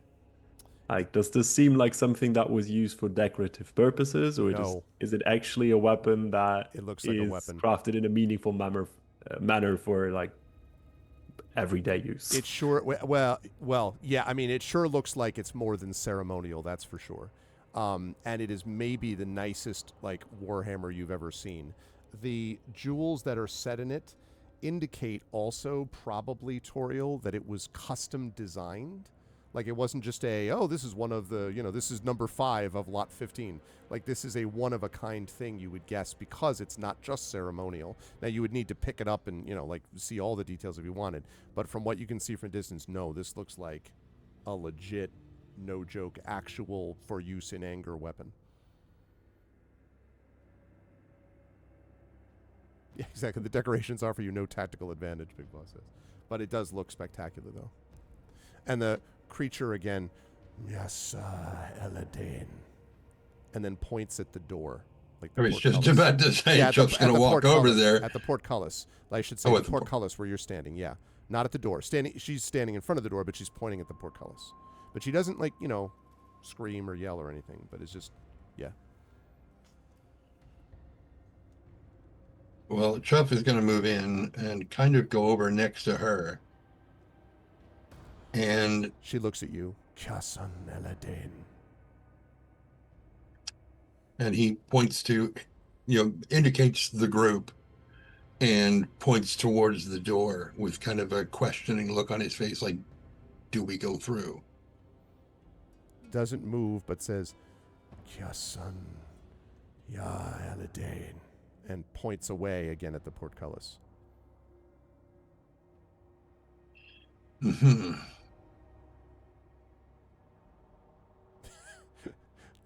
Big Boss is cooking today. Be so much easier. Portcullis was portcullis in all languages. Yes, it's true. And so Chuff kind of is like looking around the room, and he notes the door on his side is still closed, but the one opposite him is open. That is true, and actually that was default that way, and I don't 100% know why. Bear with me just a second. Because the white was using the restroom when we got here. Yeah, exactly. I think that's accidentally open. That should be closed. Yeah. The circle is supposed to be Chikor, right? The brown circle? Yes. Yeah. Chikor has a because thing. we do have a token. Like, Yeah. why don't you use it? Oh, where is it? Well, Maybe I uploaded upstairs. it to my Roll20, but I don't have permission to add any things.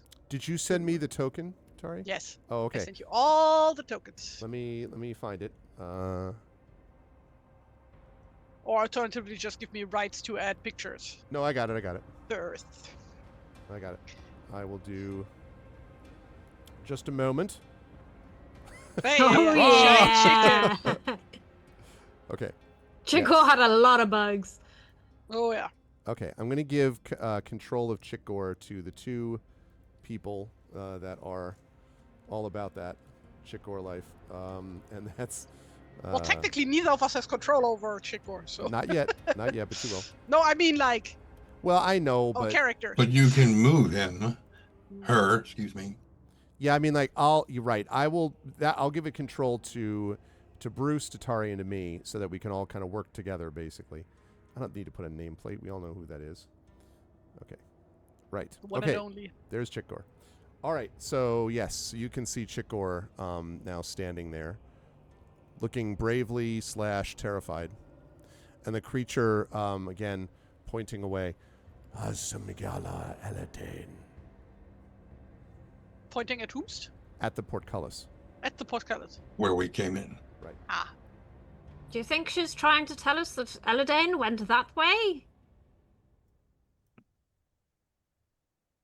Or we need to go down one of those hallways. No, I'm sure that's not what she means. I should say that now that you're this close, by the way, you can see a slightly into here. And you can see what looks like, it should have worked, I think. It did. There's a little bit of the room exposed. A little more. Okay. It's not showing up on chat, but that's okay. You can see what looks like I guess the best way to describe it would be there are A busted open sarcophagus. Yes, a broken open sarcophagus, which seems to have been opened from the inside with tremendous force. And let me see if I can. I'm going to see if I can open up an instance where we can see that. Well, we may have already had a run-in with its former inhabitants, so... Conceivable. Okay. Let me do this.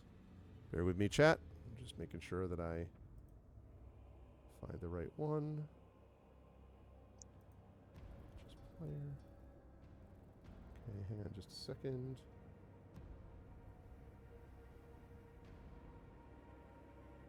He came out of this. Do we care at all about putting him to rest again?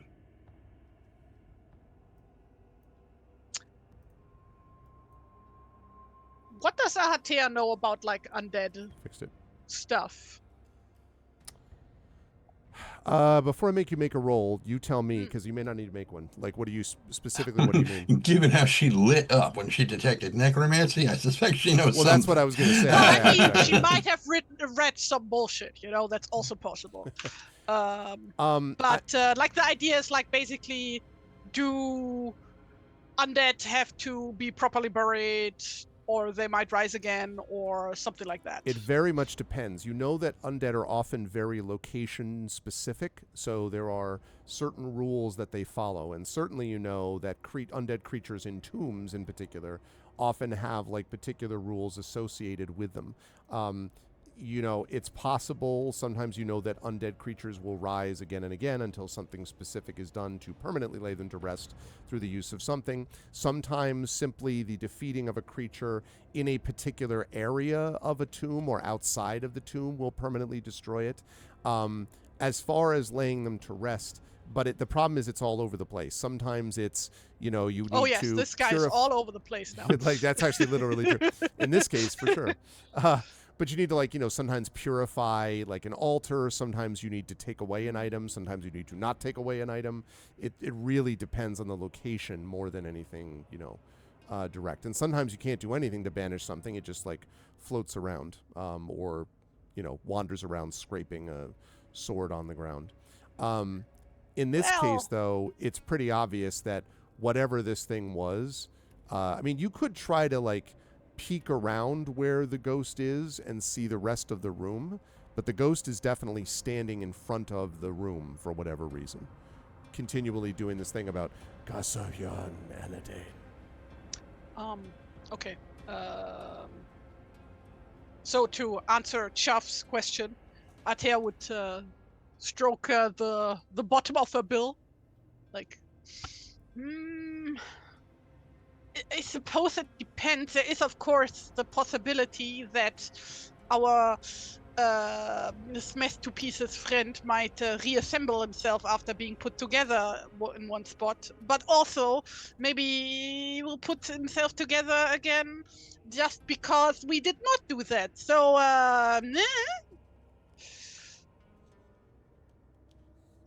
Stunning. Yes. Do we have any sense now that we see this apparition that would our best educated guess be that the guy that we beat outside was the knight and that this isn't the knight? Because she's got a big hammer, that kind of is maybe knightly.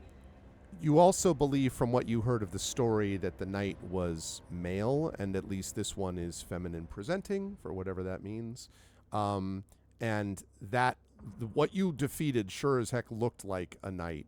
But until you can see the full room, I mean, you might look in and it might be like, hi, like it might be standing behind the sarcophagus. I mean, you don't know. But what you defeated looks much more knight-like than the ghost in front of you, that's for sure. Right. Getting a slightly closer look at the hammer now that I'm standing by the table. Yes. Does it seem like the hammer's motif is similar to her armor? I would say Like, is it from the same culture, for example? yes. Does I it think look like it belongs to her?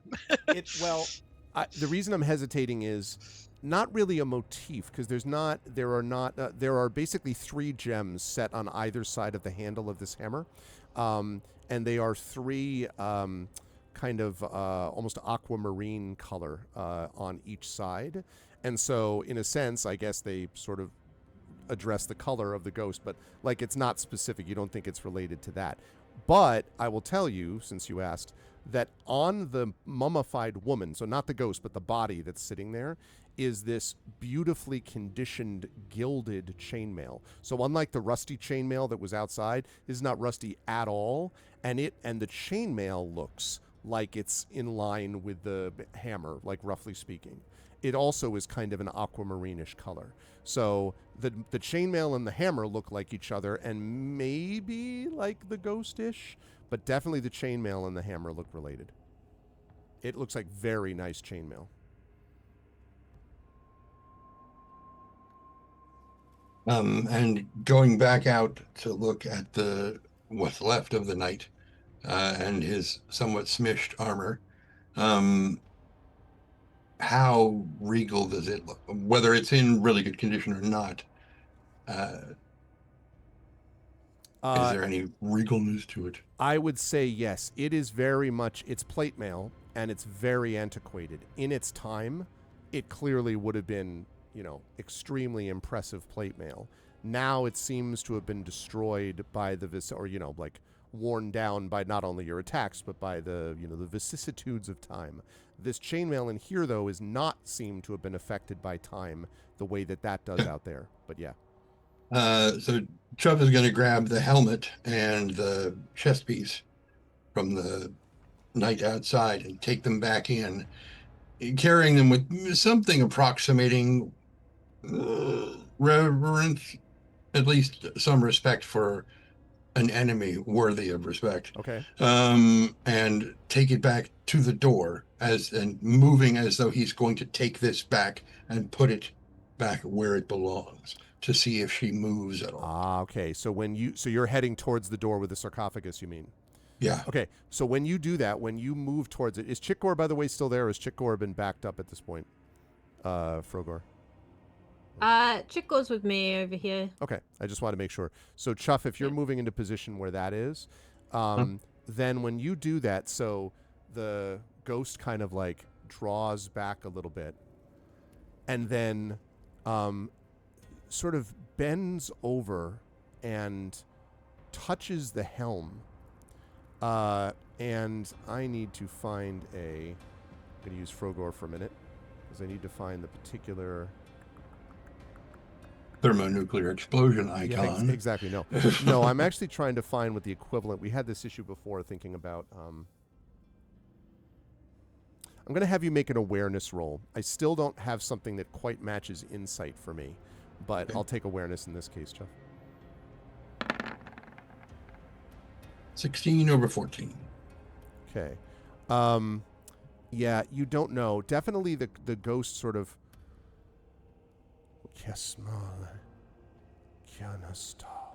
Seems almost nurturing, but that's not right. Something about the helm, and kind of drifts the hands around it, and then sort of looks up at you, and there's a real sadness in the eyes of this ghost-like creature. And then it says, in a sort of quieter, pointing away again at the portcullis, Yasan Eladane. And points away. Does not seem like it's moving away from in front of the door with the sarcophagus, though. Said she did move back a little bit. Draw back and then forward, like not Okay. out of the way, but just sort of almost in surprise, but again, hard to tell. Okay. So if I try to move past her to take it in there, does she continue to block me? I need to confirm that's what you're going to try to do. Yeah. Okay. When you do this and you sort of go past, she looks down at you, and again there are those sad eyes, and then she says, "Yes, Nyanan Eladane," and her face contorts and becomes like a mask of death, a skull, a ghostly skull over her face, and she attacks. Okay. Damn it. I need. Could I take this opportunity to describe the first action that I do want to prepare? Sure. I thought you were going to say, "Can I take this opportunity to run like hell for the road?" No, that could be. No, that's I fine, was yes. about to say though, Toriel has been eyeing this with suspicion, Okay. not trusting what he sees. So the moment she turns, he would like to basically grab the nearest thing he can get his hands on, which is probably the hammer on Which the is table, the hammer. Yeah. So and yeah. take a swing. All right. That's great. I love that. When you grab the hammer, now this is okay. We're not gonna. Yeah. So that's the thing. First of all, when you grab it, it is so light, Toriel, as you pull it free from the hands of the mummified creature, which it also then turns around and then Death Mask glares at you, by the way, the ghost does. So apparently that's also not cool. But when you grab the hammer, you almost throw it back over your head. You have never felt anything so light before. It is perfectly balanced. Just like, it's got heft on at the head of the thing, but it is far lighter than it looks. So, with all that said, you got yourself a hammer. So we'll talk about, I don't think you can get a surprise round or a head attack on it, but you will be able to attack with the Warhammer this round because you grabbed it. So let's get some combat music. I want something different for this, though. Let's go with this. All right, there we go. Great, let's do this. All right, we're going to deal.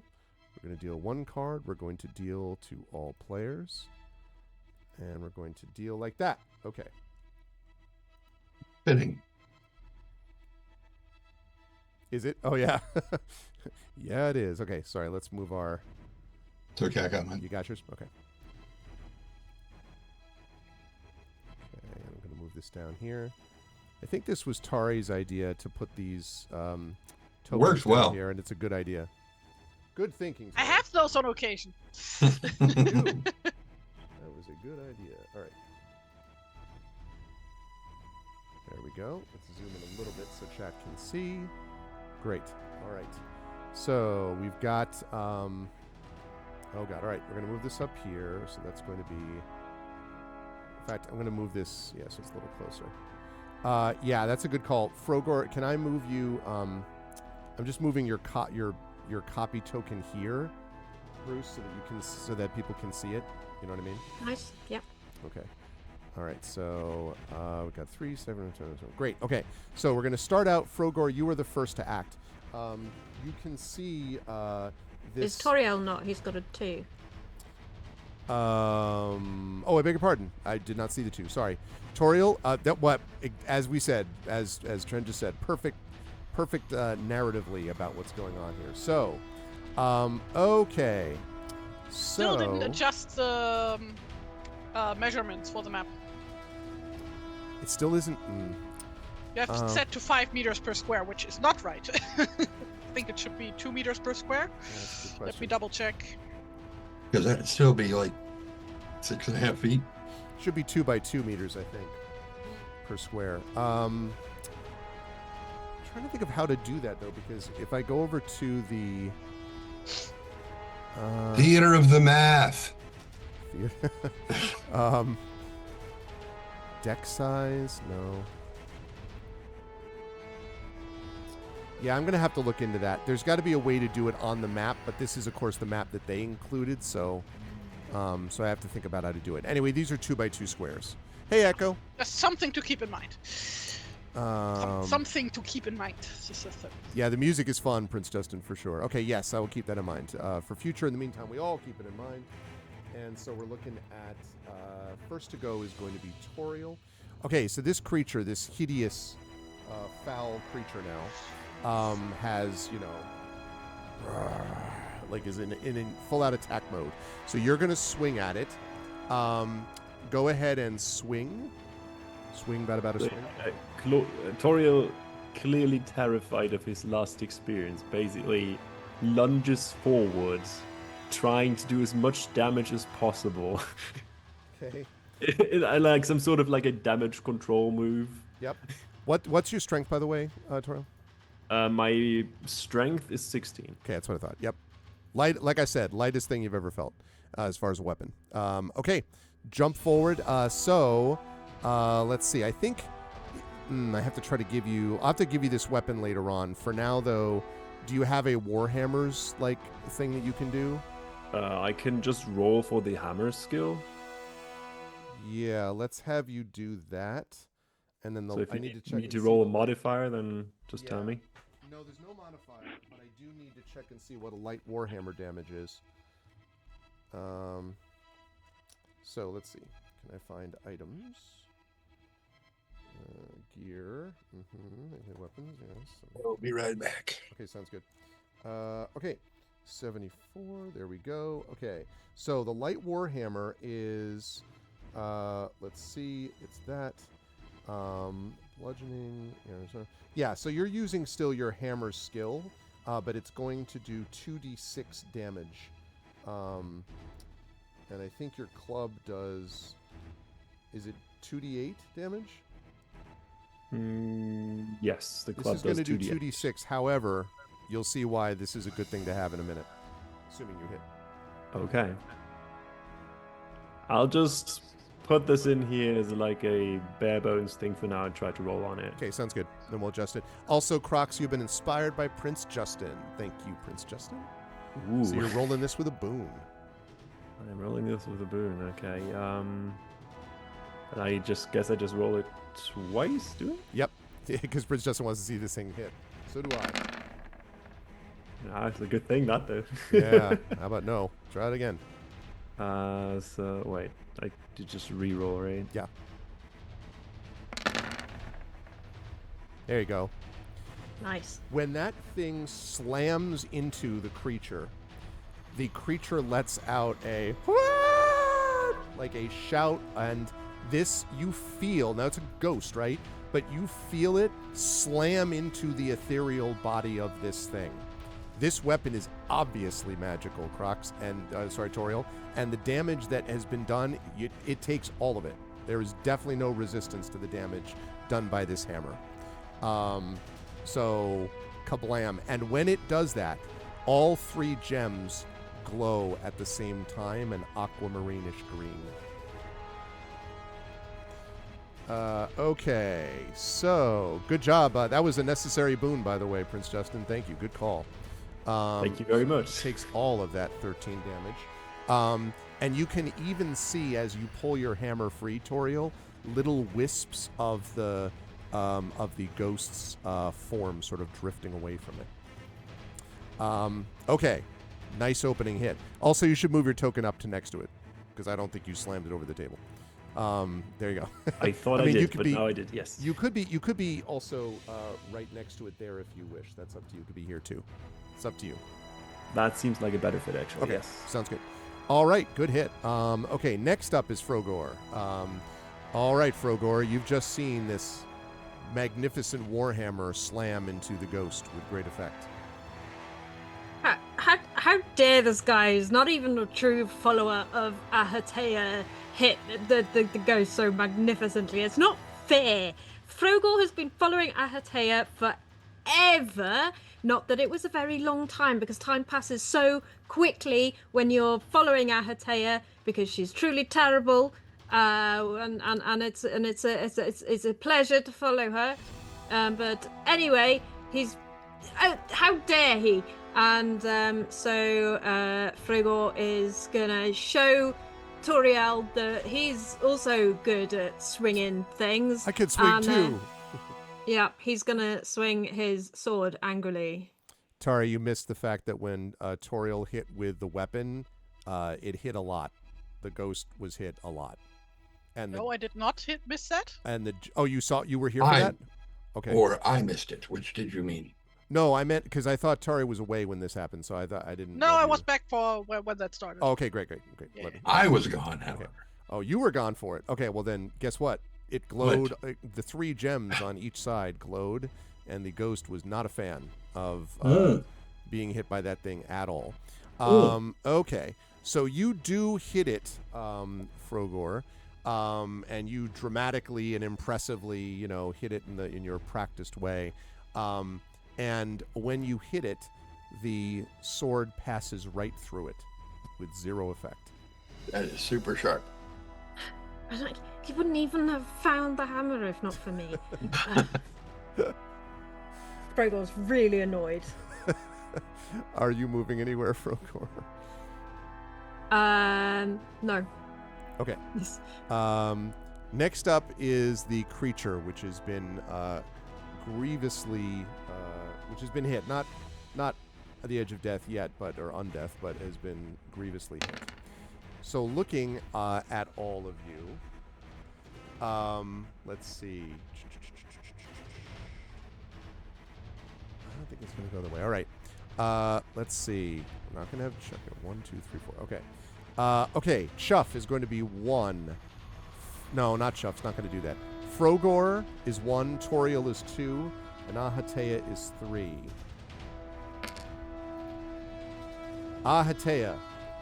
That's me. Suddenly, this creature winks out of existence for a minute and then appears in front of you and wraps its arms around you, Ahatea. Oh, And you feel the chill of the grave as you were embraced, this attempt to smother your spark of life. It is going to do to you... Oops, not what I meant to do. Let's see if I can get it to do this thing. Yeah. It is going to do 6 points of bludgeoning damage to you, Ahatea. Ay. Afraid you can't dodge or parry this either. No, and, really. And it's going to leave you dazed. Now, the dazed condition, as all Well, should that's know- just agility. right. That's blah. right. So go ahead and Yeah. mark dazed, please. Yes. All right. As it hits you with its ghostly embrace. Okay. This is what happens when anyone tries to hug me, like in real life. You feel the chill of the grave. Ah! Okay. So let's see. That's going to lead us to, that was 6. So 7 is Ahatea. You have just been deadly embraced by this creature. Right. Oh, your hacks are cold, huh? 2 can play at this game. And she casts Frost. Okay. Sorry, Toriel, this also hits you. I was just about to say, is this what she was going to do upstairs? Because if she's like, run, Chuff's going to be like, no, not again. I'm not doing that falling again. for it. No. You guys are out of range because I'm assuming they mean that it's a 4-meter diameter, not a radius. They don't specify in the spell. That sounds right. Yeah, so it would be in this spot. Yes. Yep. Okay. And it's not going to hit you, right? It like is around you. It doesn't specify. I don't. It would be weird if it did. It can't be. But it doesn't. It's got to be in doesn't front of you as a clarify. circle, I would think. It Yeah. says you drastically lower the temperature around you. All natural fires in the air, blah, blah, blah, blah, blah, blah. And all living creatures. Oh, wait, living creatures. Shit, this is a ghost. No, wait, this doesn't work. I will let you do something else if you want. This is a new system to everybody. If you want to do another spell, you can do that. No, in that case, because like the thing that she hit me with, does that technically count as a spell that she did? No, it is not a spell. That is part of her natural attack. Okay. Supernatural attack. That's true. It's a supernatural attack. It's smothering spark of life attack. Mm-hmm. Okay, so this is definitely not going to be in the rules, I think. But her light spell is still active on her staff. That's true. Does that technically make her staff magical? Like, not to the point where it can hurt her, but you know... It doesn't make it into a magic weapon. It's because the aura of it would be not intense enough to make the staff into a weapon. Well, the staff already is a weapon. Well, I mean, to make it into a magical weapon is what I should say. Dang it. Yeah, I would say not. But magic might work, just not frost. Okay, this is like a complete shot in the dark. I'm gonna you've got try do this, and I'm not expecting this to necessarily work, but Atea would do it anyway, and that is to cast Ignite on her hair, which is a magic trick. You light or extinguish a candle, torch, or lantern within 10 meters. Okay. With the idea, like, I'm assuming this is not going to hurt her, but, it might distract her, at least to let her go. Okay. So, yeah, that's what we are doing. That's for one. Interesting. Okay. All right, so you're going to, and this one is just a magic trick, right? So does it require will power points? Yeah, one point. Okay. 1 point, but I don't. Do I have to roll for magic tricks? You'd have to click on it though, because then it will deduct the willpower point, or it should. If it doesn't, I already clicked. Oh, you didn't. It didn't do anything. Okay, so just deduct your willpower points by 1. Wait, what did you want me to click on? Isn't there a? Don't you have that spell on your? I have a sheet? physical spellbook. Yeah, so click on the paper. Oh, okay. Wait. Click. No, that didn't do anything. Oh, well. Okay, all right. So just deduct. Turn it off and on again. So just deduct a willpower point. Yeah, I did. When you do this, all you see is a poof. It just like a little puff, and it doesn't do anything. Ah! Yeah, she Hoping starts to wiggle around, and it's like, let me go, you foul beast. And that's her turn. Yeah, and you were not, by the way, restrained by this creature, I should just say. You've been embraced. Wait, why did you tell me that before? You said she wrapped her arms around. I said you're deadly embraced, and I said you were dazed. I didn't say you were restrained or limited or restricted. I didn't say any of those things. I just thought you were trying to do something else cool.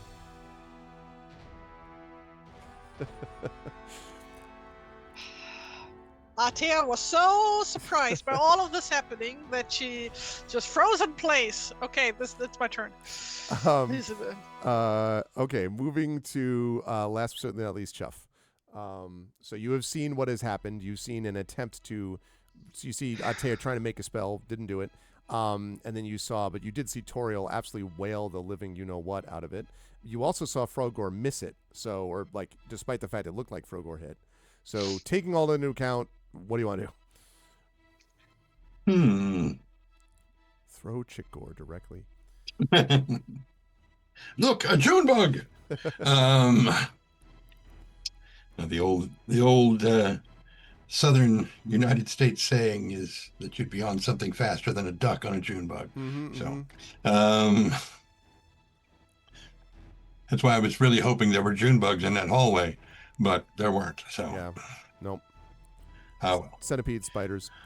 Yeah. It's millipedes. Millennium peds. Yeah. So how tall is she, the ghost? Pretty tall. I would say 6'6". Oh, okay. Tall. Yeah. Much taller than Atea. Yes. It's not difficult. Right. That's. Okay.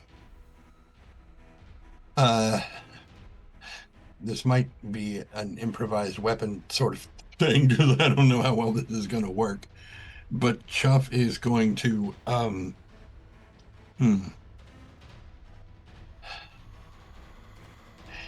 he is going to, since he's got the helm bashed as it is in one hand, he's going to move forward, and as he's passing by the mummified corpse, one would hope it was a corpse if it were mummified, he's going to grab the front of the chainmail. Okay.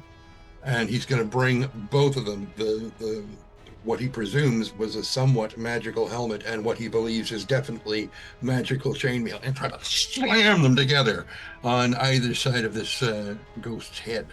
So if you're going to be aware, getting the chainmail off of that creature. No, he's not taking it off.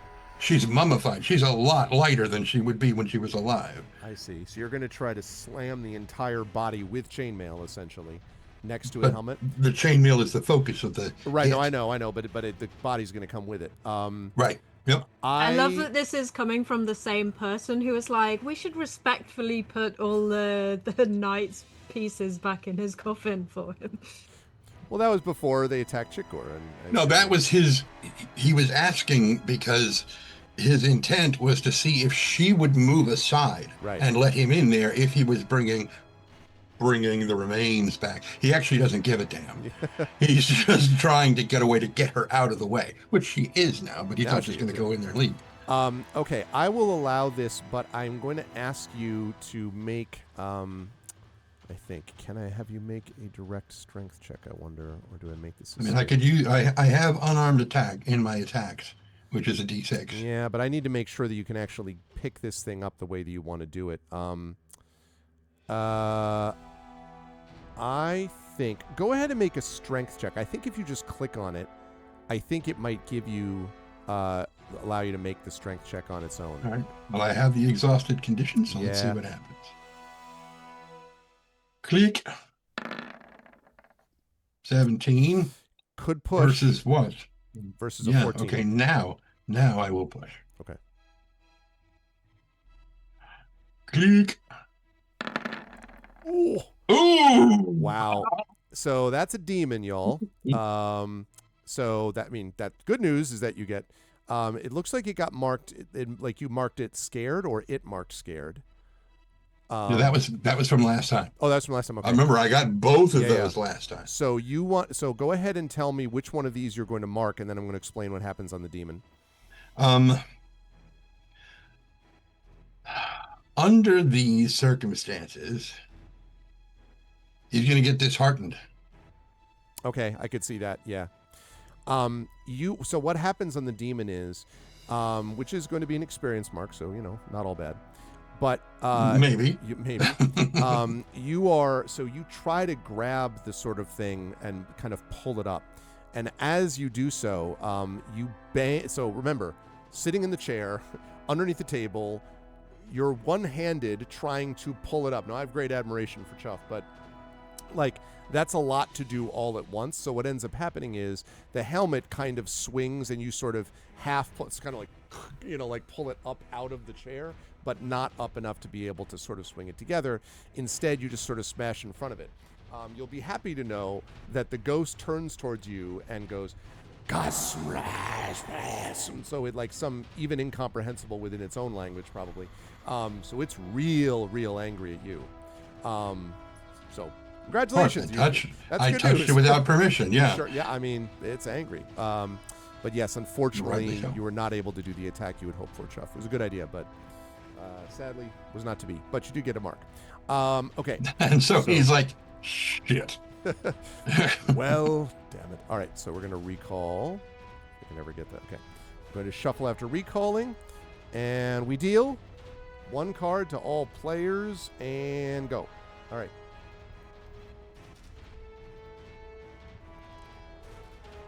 All right, there we go.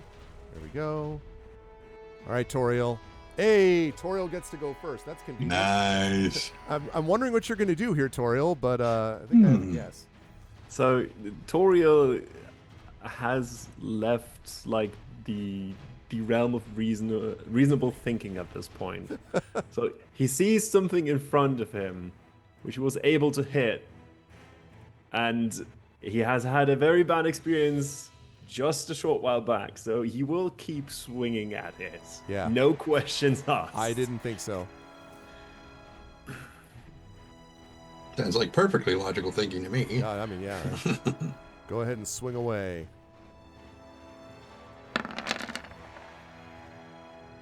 Yep. That was so close. Okay, so you do hit, and all right, again, you smash into it solidly. It's starting to look very it's sort of hard, like, even more like there's drifting bits and pieces off of it. And again, the gems glow green, and you think you hear a slight hum coming from the weapon. Not a purr, not a cat, but a low hum. Mary's hungry. Okay, now it is the Frostborn hungers. It is. That's right. It is the creature's turn. It is going to roll. Yep. Okay. It lets out a horrible. There's a horrible grimace. First of all, the face The contorts worst again. McDonald's character ever. And it lets out a scream that chills your souls. And all of you are going to suffer a fear attack. So, you're like, what is that fear attack? I'm glad you asked. You are welcome to try and chill my soul. I have fur, doofus. My one weakness. Okay. Right. So all of you, please, must make a roll against willpower. Just make a willpower roll, unless Is you are immune this to such affected by pre-existing conditions? particularly Well, frightening if you're events can scared, be- yeah. Yes, that's right. You know what I'm gonna? Yes, but go ahead and go. Yes, I'm not gonna say anything yet because I want to see how the rolls go. Because it will have an impact on things. I know that Okay. we discussed how to do this before. Gonna give myself a boon with my ill-tempered Yes. ability. So I'm also angry now. Actually, and that's willpower. Yep. Cool. Chuff, you are apparently warmed by your fur, as you said. So Told you're you. affected. A Frogor is made of stronger stuff than this. Ahatea Yeah. is also safe. The only one who is affected by this is Toriel, but I want to make a point here because Toriel, as you are sort of like, as you're sort of like just this terrified look, right? This terrified feeling crosses over you. And then you note the gems in your hammer are glowing bright green again. And a feeling of, I hate to do the Undertale thing, it fills you with determination. The fear passes. And if you're not mistaken, the ghost shrinks slightly away from you. Thank you, Kooky Canuck, for the Prime sub. What's up, Kooky? Haven't seen you in a long time. Hope all is well in the Great White North. Yeah, Good it to has see been you. a while. Good to see you, Kooky. Thank you so much. I hope all's doing well. So yes, you are not affected by this fear attack, Toriel. You would have been normally, but something about this weapon and this ghost has kept you from being so. Okay, you are now determined. You are Ahatea, not someone else. I am. We are all Spartacus. Okay. Yeah, so you were not impacted by it, Toriel. Okay, that was that creature, which means it's up to Chuff is up next. No, sorry, I'm wrong. Ahatea is up next. Ahatea, who was recently deadly embraced. Yeah, she's just cursing this ghost out in Mallard language. And then reaches into her pocket and throws the mummy dust in her face. Pocket sand! Okay. That doesn't do anything. So you toss it on the creature, and the little particles, it sort of roar, as it kind of grimaces at you. The dust sort of settles on top of this shimmering image, and the ghost sort of. Oh, she's distracted. Good, I'm booking it. It's sort of like, what are you doing? It does not slow it down. Yeah, but she's distracted, right? Yeah. Evidently, you played her being distracted. Ergo. I would say for about sure. I'll allow distraction Okay. for one turn. I think that's fine. Okay, cool. Oh, I hear you, Kooky. So 1, 2, 3, 4, 5, and that's my turn. Okay. Just circles around the room. I love it. Okay. All right. Well, unless the table is so tall that I can literally just walk under it. You because probably it's could so crawl small. under it, I think, but regardless. Yeah, but that would take just as long as walking around Yes, it, true. probably. So. Okay, that's going to lead us to Chuff next. Would you like to do Okay. Chuff? he's now that the thing is freed Mm-hmm. from the table, hopefully. Mm-hmm. Uh, Yes, it's sort of lying on its back, but yes. But I mean, the way I kind of picture it is it would be like a in high school, like a bully grabbing a nerd and picking them up by the front of the, Yep. the Mhm. thing. It's just, but he's like pulling the thing and it gets stuck under the table. And just like that, one of those moments where the bully tries to do something intimidating and winds up screwing it up and looking like an idiot. But now he's kind of mostly got the thing free, maybe snapping the lower legs off or something. And so he's just like, and he just tries to bring him in like a cymbal crash again. Okay. So essentially, like an improvised weapon. Yep, basically. Let's call that. Let's see. Let's do this. Okay. Can be dodged but not parried. Okay. Let me have you make an acrobatics check, please. Acrobatics. Yeah. Let's go. Yeah. A demon. So you try to. Okay, another demon. As you try to pull this up, the thing is like it's. So the thing fell over, right? And it was like on its back, sort of like this, right? So you then try to pull it. It's like you.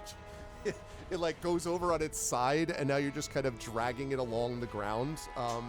And like I can't imagine what your companions are thinking about as they're looking at you dragging this thing around, and you've still got the helmet, and even the ghost is like, Paladin, like, seems confused. Chuff seems like something's really important that Chuff's going to do any minute now. Any second. But unfortunately, not on this one. Yeah. Sorry. So, let's see. I think I'll mark, because I have to mark one for that, right? Yes. I think I think it'll mark automatically, won't it? Oh, it did. Yes. Yeah. Sorry. Thank you. So that leads us to Frogor. As you see your companion. Chuff is like, look. Oh. Frogor actually, we're the battery tow buddies, and Frogor feels a little bit impotent, I suppose. Like, this ghoul person came and attacked Mistress Ahatea, and Frogor couldn't do anything about it, but Toriel could, and now Chuff is also failing what he's trying to do, and it kind of, his anger is still directed at Toriel for no reason. Toriel's done nothing wrong. And so it's almost like us versus him, where Frogor wants Chuff to succeed because that would show Toriel what's what. Mr. Fancy Pants Warhammer. So can Frogor use his turn to like go over and almost like pick up the corpse and just arrange it in a way in Chuff's hands so that it's just like so ready for next turn. So like you go over and you're like, you just position it so Chuff can pick.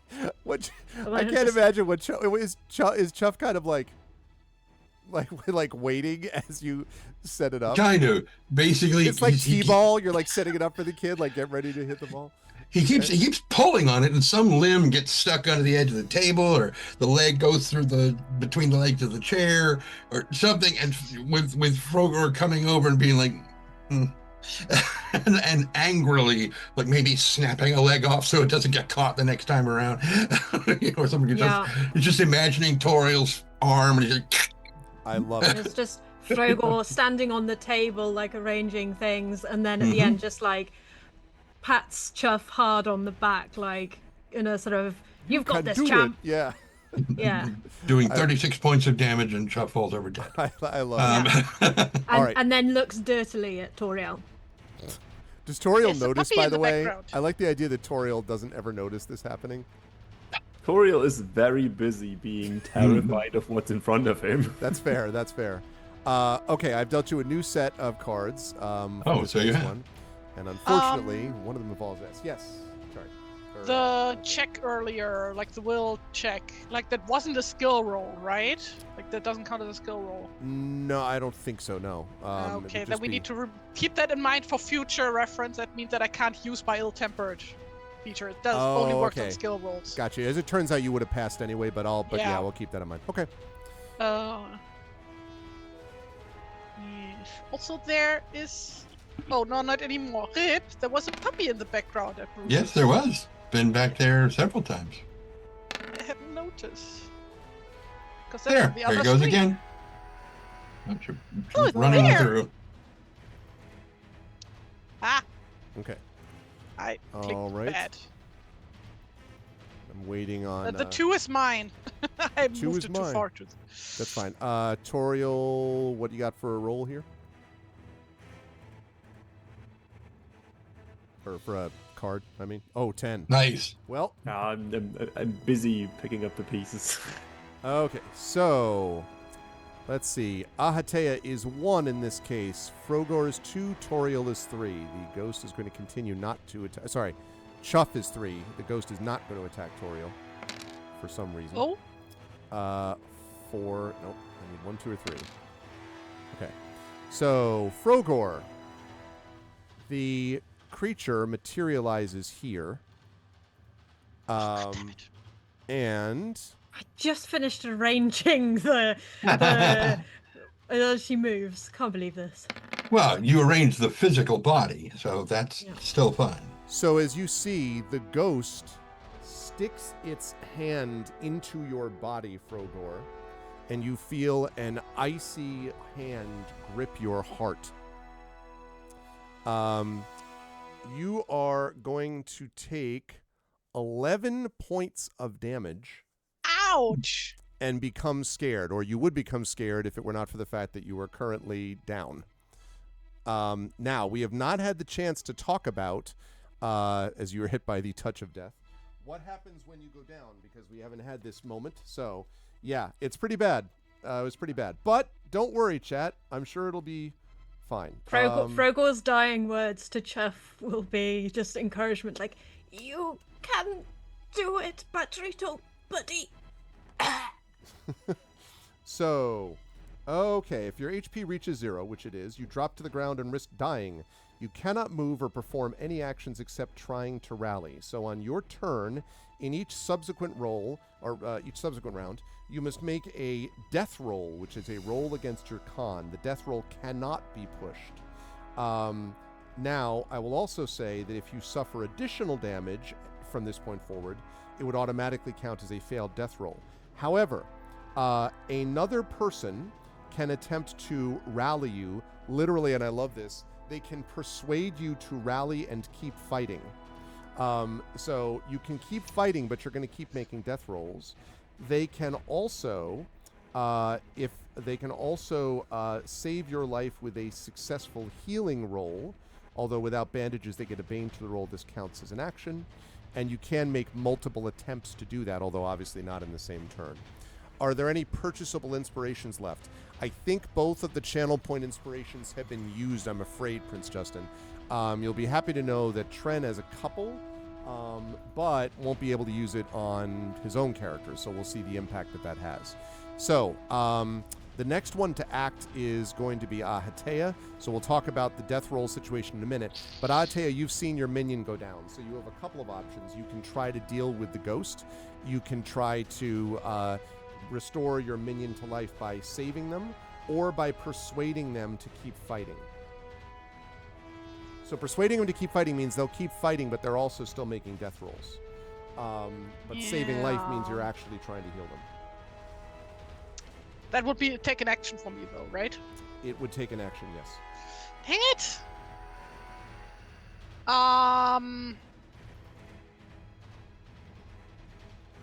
Frogor will understand. He's happy to lay his life down for the mistress. Can't lose Frogor. I don't think we In will fact, lose Chitgor Frogor. is queued up, ready to go. I mean, we have like at least one round to spare for this, right? So Tia is just like too blinded by her own anger right now, so she keeps going. Okay. And like so far we've seen that like non-magic attacks just like phase through her, right? That's correct. Okay, so Ahatea would just run through her to get into the room above. Okay. Fair enough. Just clip right through there. You are going to... There is the danger... It will be able to get an attack on you when you do that. Unless you evade. And evasion costs an action? No, it would not. It would be part of your movement, but you would have to evade to prevent it hitting you. How much movement? Half movement or what? Wait, say again. What? How much movement does it cost? Oh, no, it doesn't cost movement. You can evade for free on the way if it makes an attack of opportunity against you, which I will tell you it will do if you run through its body. Okay, yeah, I want to run. Okay. So that's 4 meters. All right. So go ahead and make your evade check, please. There. That's agility. That means I get a bane. Does it do that automatically? Yes. It does. Well, the good news is you got a demon. Hey. Hooray. But I already had that. Yeah. You could push that if you want. No, I can't because I already am dazed. Ah, so then you can't push that. No. Okay, so that means it is going to hit you. Let's see with what. It's all its might. No, it's done that. Okay. That's what I thought. That's interesting. That's what I thought might happen. It lunges at you as you go by.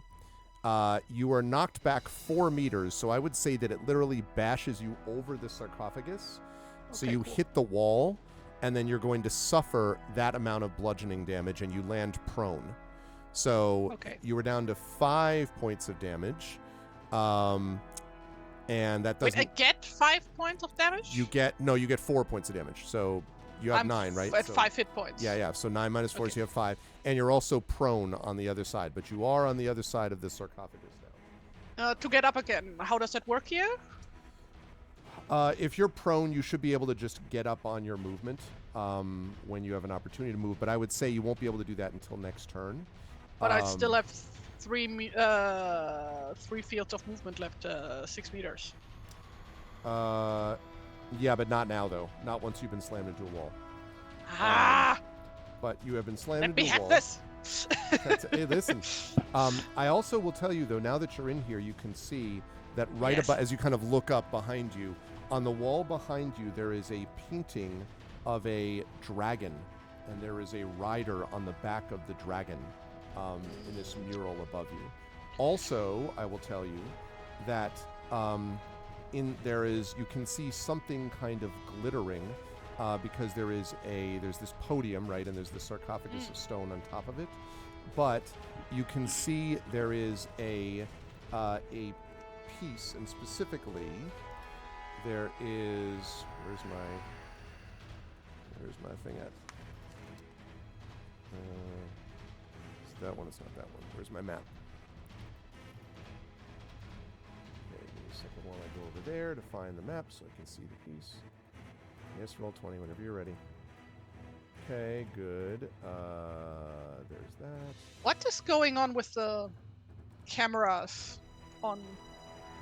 Your camera turned off, and so some of us rearranged. Yeah. Oh, that's weird. I didn't click it. Oh, maybe I clicked accidentally. I don't know. I'll fix them in a minute. Okay. So what you can see is the feet. If you look at the bottom left of the map that I showed you before, the bottom of the statue, the dragon statue, the statuette, is you can see it kind of glittering above the pieces of rubble in the sarcophagus. I instinctively want to reach for whatever's glittering. I think you can probably do that even though you can't move because you're reaching from it even though you're prone. So when you do that, when you reach for it... all of your companions die. Cool. Everyone is destroyed now. Everyone is utterly destroyed now. When you reach for that item... let's see...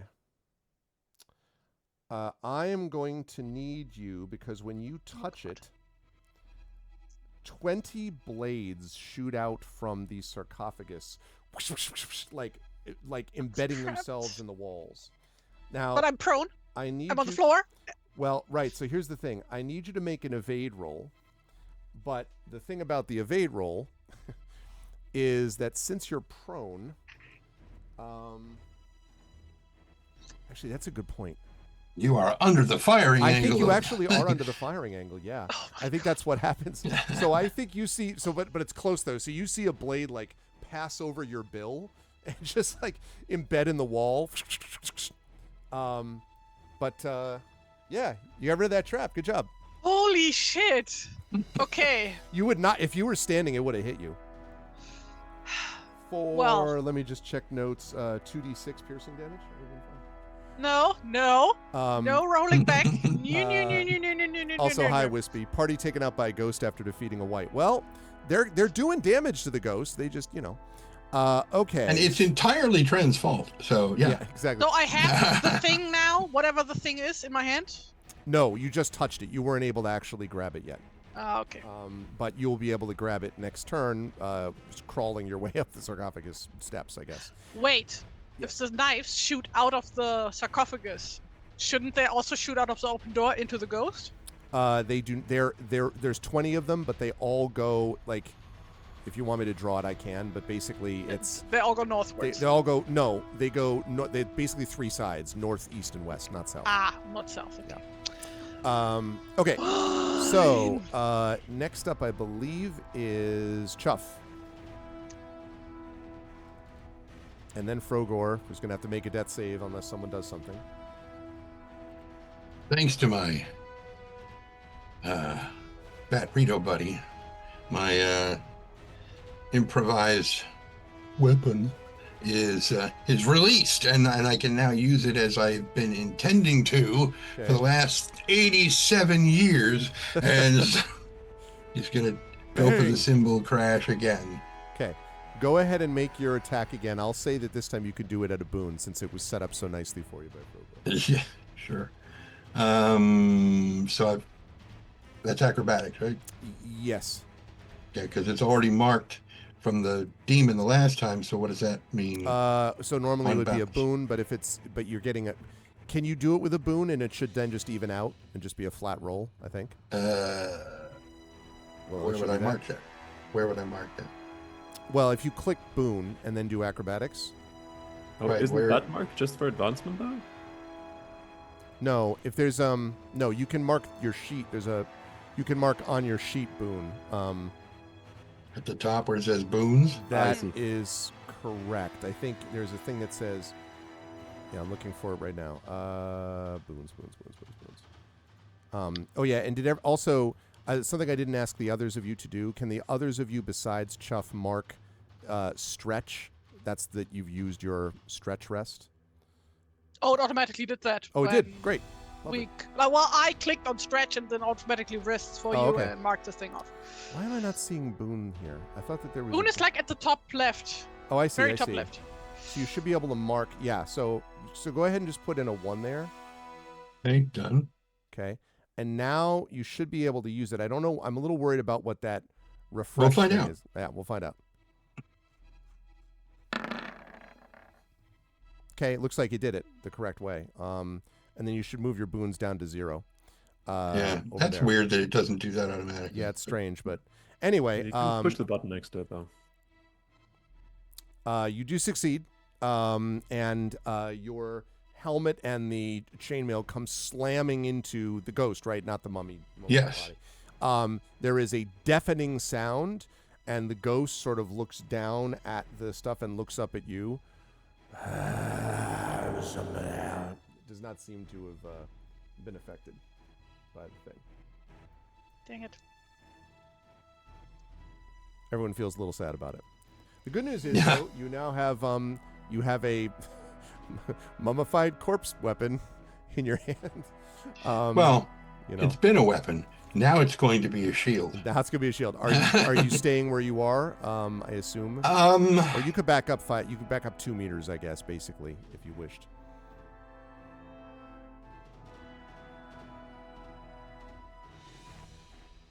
I am going to.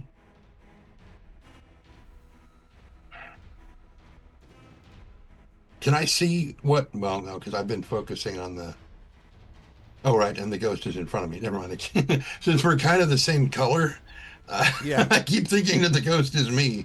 And the thing, Well, the thing is, the ghost has a green border and you have a brown border, so that should help. it should, Unless you're red-green blind, then that really shouldn't help. which I'm not. Okay. But I just, what's the word I'm looking for? Wasn't paying attention. Oh. So yeah, what Chuff is basically going to do is, since he's got a hold of the thing from the front, he's going to just chuck the helmet to the floor, Okay. and he's just going to keep the portion of the mummy Held that's up, got okay. the because he's hoping that maybe this chainmail might act as something of a shield Okay. between him and the ghost. Okay. Sounds good. Okay, that's going to move us right along to Frogor. So now, Frogor, you are going to need to make a death roll. I will say, by the way, before you do this, it is possible, it says, and I quote, to rally yourself, rolling against your willpower with a bane. So you could try to rally yourself, but if you rally yourself, be aware, Frogor, you will then be fighting and still making death rolls every turn. So, but you could theoretically try to do that. I would like to inspire Frogor. Okay.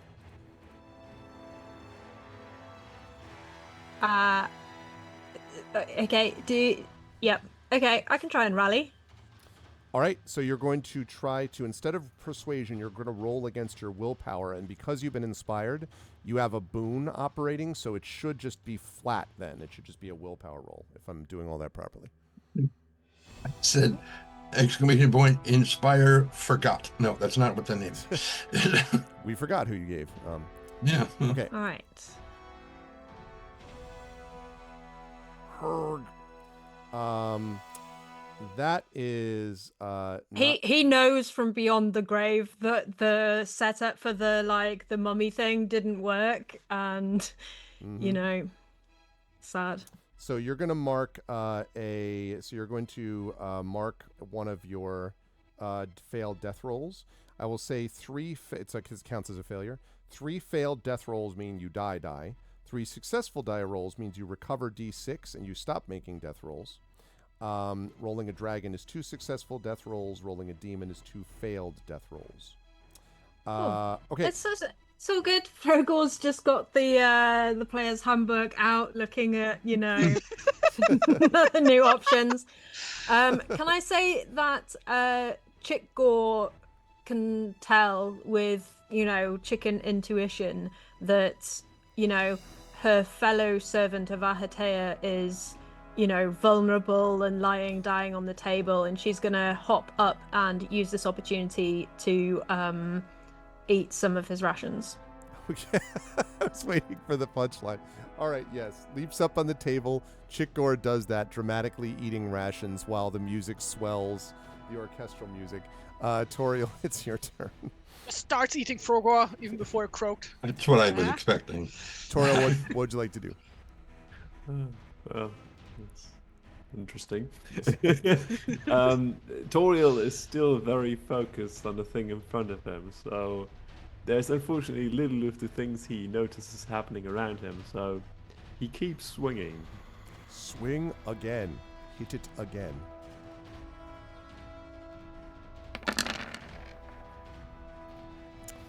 That is a miss unless you're going to push. That's unfortunately not a hit. I can probably do that. And Does anyone in chat have an inspiration left over? I believe I do want to push this roll, though, if you allow that. I'll let you push the roll. You can get an inspiration on. I want to see though if anyone's going to inspire you on this second roll, this push roll. Sure. Let's see. I will inspire Toriel. Hey. Oh. seems reasonable. I like the idea though that Chuff is kind of like, go ahead. Make it happen. All right. So now you can do the second one with the boon, since you've been inspired. Okay, so wait, let me see. That has no modifier currently, so let me add a single boon to that. And then let me try and... I wonder if it's added if I click the reroll button. Let me try. It didn't do anything? Oh, no, it worked. Now It took a moment. Okay. It's a good roll. Boon didn't And actually, apply, you might as well it roll. hit. Oh, that was counting the boon, because I was going to say it doesn't. It looks like it only rolled once. No, I don't think it did. So roll again, just in case. I'll just roll that. Yeah. Oh, That's God. So since both hit, you might want to take the result that you want. You might want to take the one with the higher damage, I would think. That seems reasonable, yes. So when you hit the thing again, it smashes into the creature, and it does this, and it gets louder and louder and higher until it's painful, and then and vanishes with a Oh wail. my god. All right, vanishes with a wail. Just- Now I'm not taking. Oh, go ahead, Taro. Yeah. Just to note, I did push this roll, so You are I gonna have will to mark one, yep. Exhausted for this. Makes sense. Okay, now I'm not taking us out of the initiative yet because we still have death rolls going on. So I'm going to recall. I'm going to shuffle and recall. I'm going to re-deal these.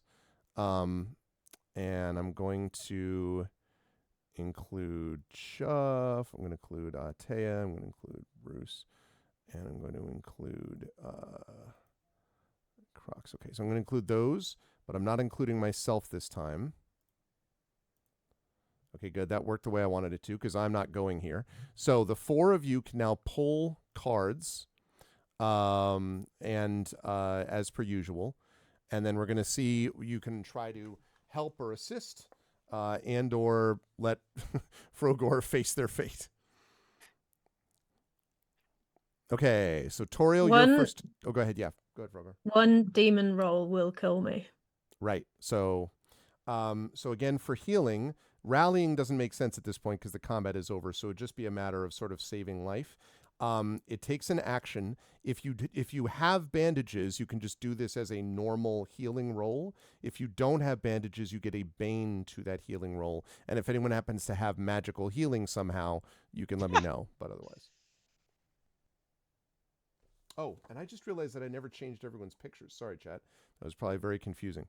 Just a Sigh, second. Crocs. Sorry, that's what I meant to do. There we go. Now we're back. Okay, so yes. So Toriel, are you going to make? What are you going to do? I mentioned the thing about the healing. Are you going to do that, or what do you want to do?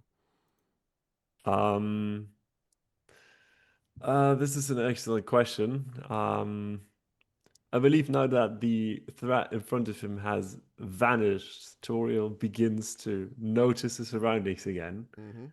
And to his, slight surprise, he sees a very beat down Frogor lying there. Apparently with a chicken eating the rations, by the way. Just apparently with the chicken pecking away at his pockets, yes. And given that, I do believe he would try and at least help him in any way as he's capable. Unfortunately, he doesn't have bandages. That's fine. So just make a healing roll at a bane. And I think we're out of, pretty much everyone is out of inspirations. Although if Non-Stop's around, they could still use one. But otherwise, I don't think Shadow's here, or Hillness, or Effect Life. Effect Life may be here, I don't know. But that would be the only way to counteract this bane that you're possessing. So does a failed healing roll on my end also add a failed death save? No. Okay. Only failed on Frogor, not on you. Effect Life does have an inspiration. Hey, thank you, Effect Life. All right, so this is just a flat roll for your heal, Toriel. Thank you, Effect Life.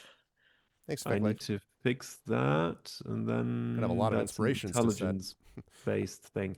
Okay. Okay. Then I need to add a boon on my sheet because I currently have a bane. On Gondor called for aid. Effect Life. Frogor is right at the edge of death.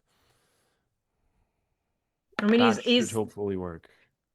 Oh, Well, you're like, where does this go? Like, I guess you're distracted by the chicken, probably. Like, Chick Gore, you're like, what? And Toriel is very confused. He's trying to, at the same time, help Frogor up in some way, or like encourage him to go on, continue, while at the same time, Chick Gore is trying to peck at his fingers, slightly confusing him as to what he should do, because he thinks he's just like, don't touch him. So, unfortunately, your healing attempt, while well-intentioned, does not work. Which means Ahatea, you're up next. Yeah, she reaches up one hand, grabs the edge of the sarcophagus to pull herself up. Yep. Very disoriented and first like tries to get a lay of the land. I'll put music back on. What exactly kind of room she is in, and also what the glittering thing was on the wall. Yes, so to answer those questions, first of all, as far as the lay of the land, you can see your minion lying on the table, tongue out or whatever, while Chikor pecks Very away at long rations. tongue. I was going to say probably a Completely fair bit of normal time. length for a mallard. Right. Just like hanging down the table. In the room where you are, you know that the floor and ceiling and walls are all made of these stone bricks, and there's this dragon with a rider on it that you can see on the wall behind you. The basically it looks exactly like the white that you previously destroyed. The other thing is there are these ancient runes engraved on the wall beside the fresco. So if you want, you could make a languages roll to see if you recognize what those are. Oh god. Oh wow. Aha. With the Bane, I still did that. Still got it. It makes it's something about the Emperor's gift, and then something about a holy wrath that will consume all those who touch the Emperor's gift. Something like that. So what was the glittery thing? It is the legs that look exactly like the legs of the statuette at the bottom left corner of the map that you saw. Yeah, so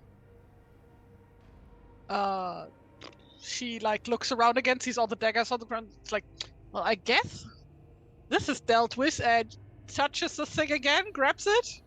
It's fine. You had 20 more blades shoot out. No, Yeah. nothing happens. Well, this is neato, and quickly looks it over and then shoves it into her robe. Excellent. And since you stood up and you did all that, we're going to move on then to next person on the list, which is going to be Frogor. Frogor, I'm going to need you to make one of those death rolls again. I believe you can also click on the text next to the death roll boxes. Yep, data death roll. That is a second failure.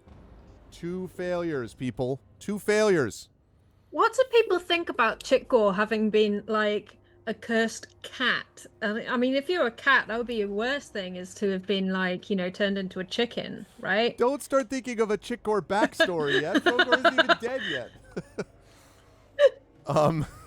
Okay, so that's Frogor still lying there. Chuff, you were up. What do you want to do? He just looks at the thing. It's like at the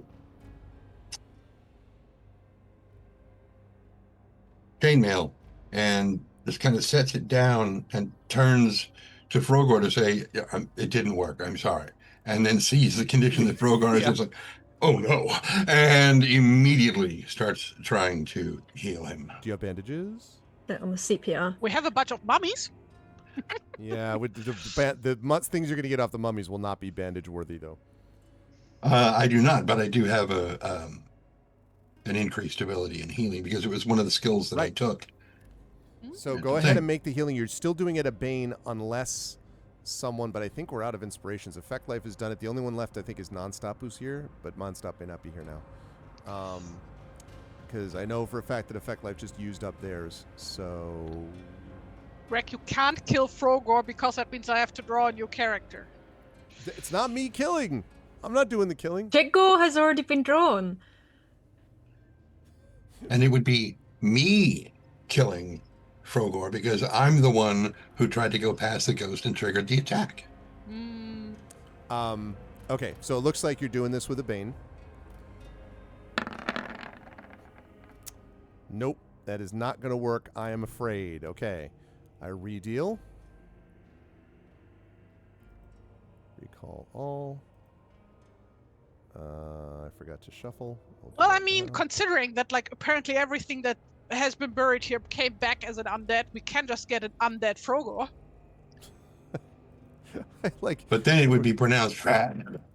Yeah, I like that everyone's like, well, look, there's compensations. Just, okay, and deal. Okay, the 4 of you've got cards, so please pull those out. It's good. We're getting practice in the death rolls, everybody.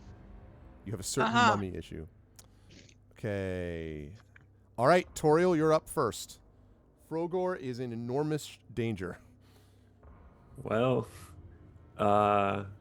probably not fully aware of what the situation is Frogor's in. Toriel still attempts to help him. Yep. Yeah. Although I think I'm rolling this with 2 Banes because I have... You can't stack Banes. It's just going to be the 1 Bane. Okay. Yeah. You'll be good to know. You'll be glad to know.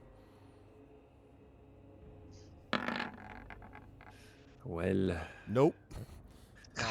Unfortunately not. You punch the table by the head. Why? I did not punch his leg though, so that's this good. is big. Chat, this is big. Here's Frogor. Everything comes down to this. Do not kill This is- Frogor, I swear to God. Whether or not I live or die, the first thing I'm doing after this is going and buying some bandages in real life to, like, heal my soul. Oh. Alright, I'm clicking the button. Someone tell me what happens. I don't want to see. Hey, success.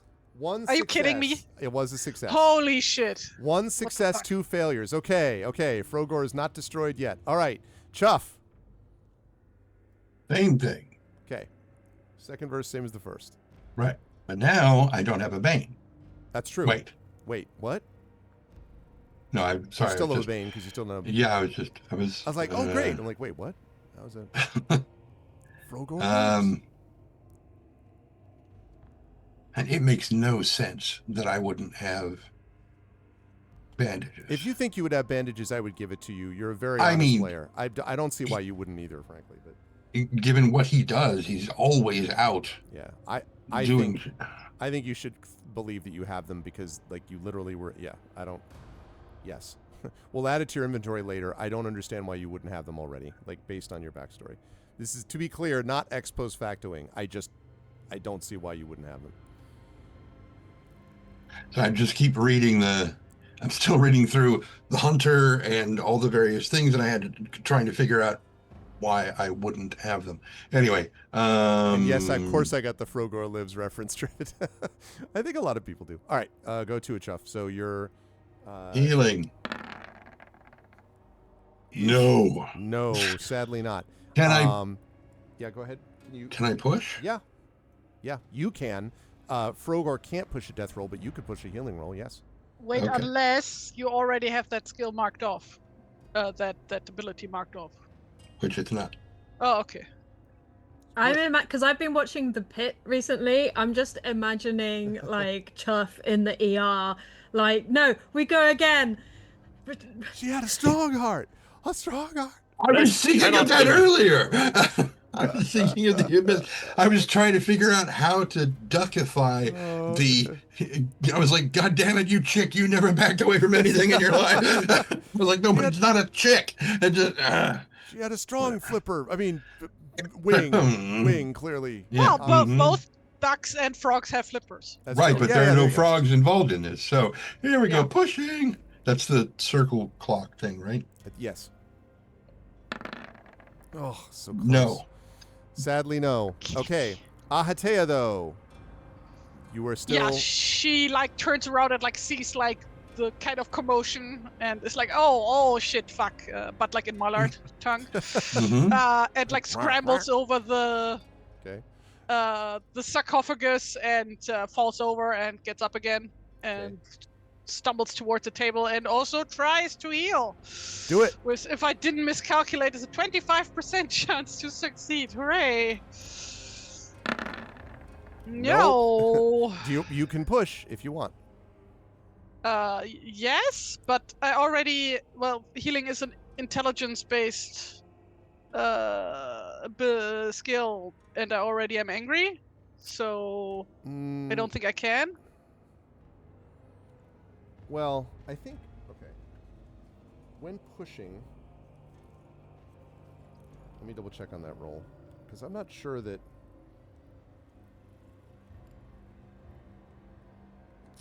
Wait, hold on. And also, I'm aware that we're running a little over a bit. That was what happens because of this intense thing. Okay. Pushing a roll, yes. Okay.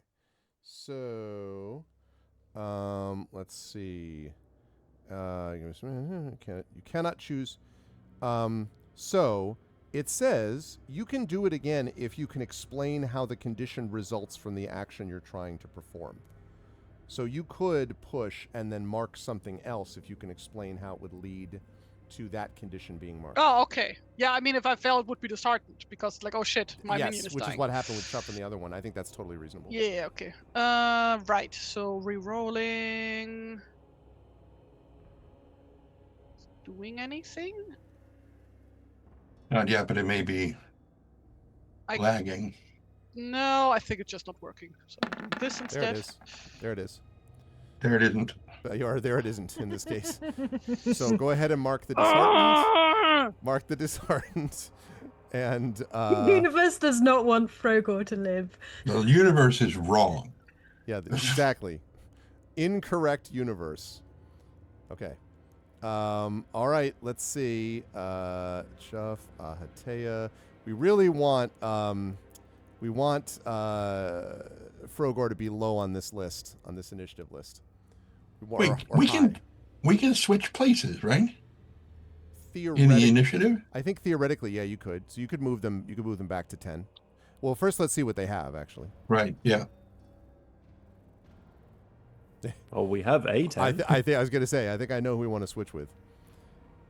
So you're gonna switch back. Let's switch it back then. So Frogor is now 10, and I assume, and that makes Crocs 5. Makes Toriel 5. So okay, Chuff. Here we go. Yeah. Hey, wait. Hey. I literally minimized. I genuinely meant it that time. Wow. Okay. Healed. Good gravy. And we saw there was literally if you failed, you would have been dead. Like everyone saw it. Okay. So having made that roll, I think what that does is, wow, that was intense. Okay. So, right. When you have managed to heal, let's see. So you stop making death rolls and you recover D6 HP. So roll D6, Frogor. I believe this is Frogor that does this. 5. Okay.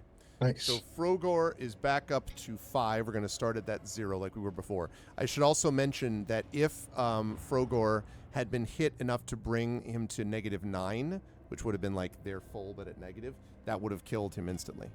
But it did not happen. So I will tell you just before we do experience that you see that. Well, actually, I guess Ahatea has put the statuette inside her robe. But I will also mention that as you were holding on to this hammer, Toriel, and you see this chainmail, the chainmail that you have found is light and flexible. It is gilded. It has armor rating 4. But the chainmail only gives a bane to a sneaking roll. So basically it has no impact on agility in any other way. It's an armor rating of 4, which is pretty good, and otherwise has no bane except for sneaking. So anyone who's like capable of wearing armor, strongly suggest you put yourself on some chainmail if you've got one. So maybe Toriel, maybe Chuff, maybe Frogor. Not Chuff. So then Frogor or Toriel, one of the two of you. I guess because both of them can wear the same size armor, obviously. Admittedly, this is a little odd. it's like a half chainmail, you know. So Frogor, are you going to wear the chainmail? Is that what we're looking at? You are I'd a quite knight, like to. right? You Yeah. know? Me Yeah. it. Okay, so again, this gilded chainmail, light and flexible, armor rating 4. As you're putting that on, I will mention that what you are carrying, Toriel, and I would say probably Ahatea can figure this out a little bit from the runes sort of around the Warhammer. The Warhammer you're carrying is called the Fiend Crusher. It has durability of 15. You've already seen that it's a magical weapon, but also whenever the bearer is within 10 meters of a demon, the weapon glows red. Ooh. It is a legendary magical weapon. And Oh. as you all look around, I like to think that Frogor sits up and then sees that Chikor is pecking away at some rations. And looking at the room around you, we are going to bring our session to a close. Next time that we play, we'll start figuring out what you want to do with the rest of this. But that was a lot closer, folks, than anyone ever wants to come here. Again, I just want to say, but they stayed with it. They managed to stay with it. So let's do experience. That was impressive. All right, I'm going to start with Frogor, who definitely had a lot of experience today. I think that's fair to say. All right, did you, Bruce, participate in the session? Yes. Okay, so 1 marked. You also got a couple of demons, right? Or 1 or 2? I got 1 for acrobatics, yeah. Okay, so you marked that. You did not, I don't think you, did you explore a new location? I No. would say not. However, you did defeat 1 or more dangerous adversaries. That's for damn sure you did. Arguably, you defeated 2. So definitely you can mark that off. Did you overcome an obstacle without using force? Overcame death without using force. Yeah. You forcefully attempted to escape. Yeah, I don't know. I could maybe be convinced, I suppose, that you overcame an obstacle without using force. I mean, you had people trying to heal you, but either way. So I'll say yes. Did you, if you think you did, and did you give in to your weakness? Not today. Not today. All right. So let's, having done that, that's a good number of advancement marks, I think. So go ahead and make your roll then, please. Overcame bad luck without using force. It's true. Ooh, okay, let's see. So you do not advance in acrobatics. You did advance in healing. Makes sense. You did advance in persuasion, but did not advance in swords. But you advanced in healing and persuasion. So good stuff. Bruce, good I did. Go ahead.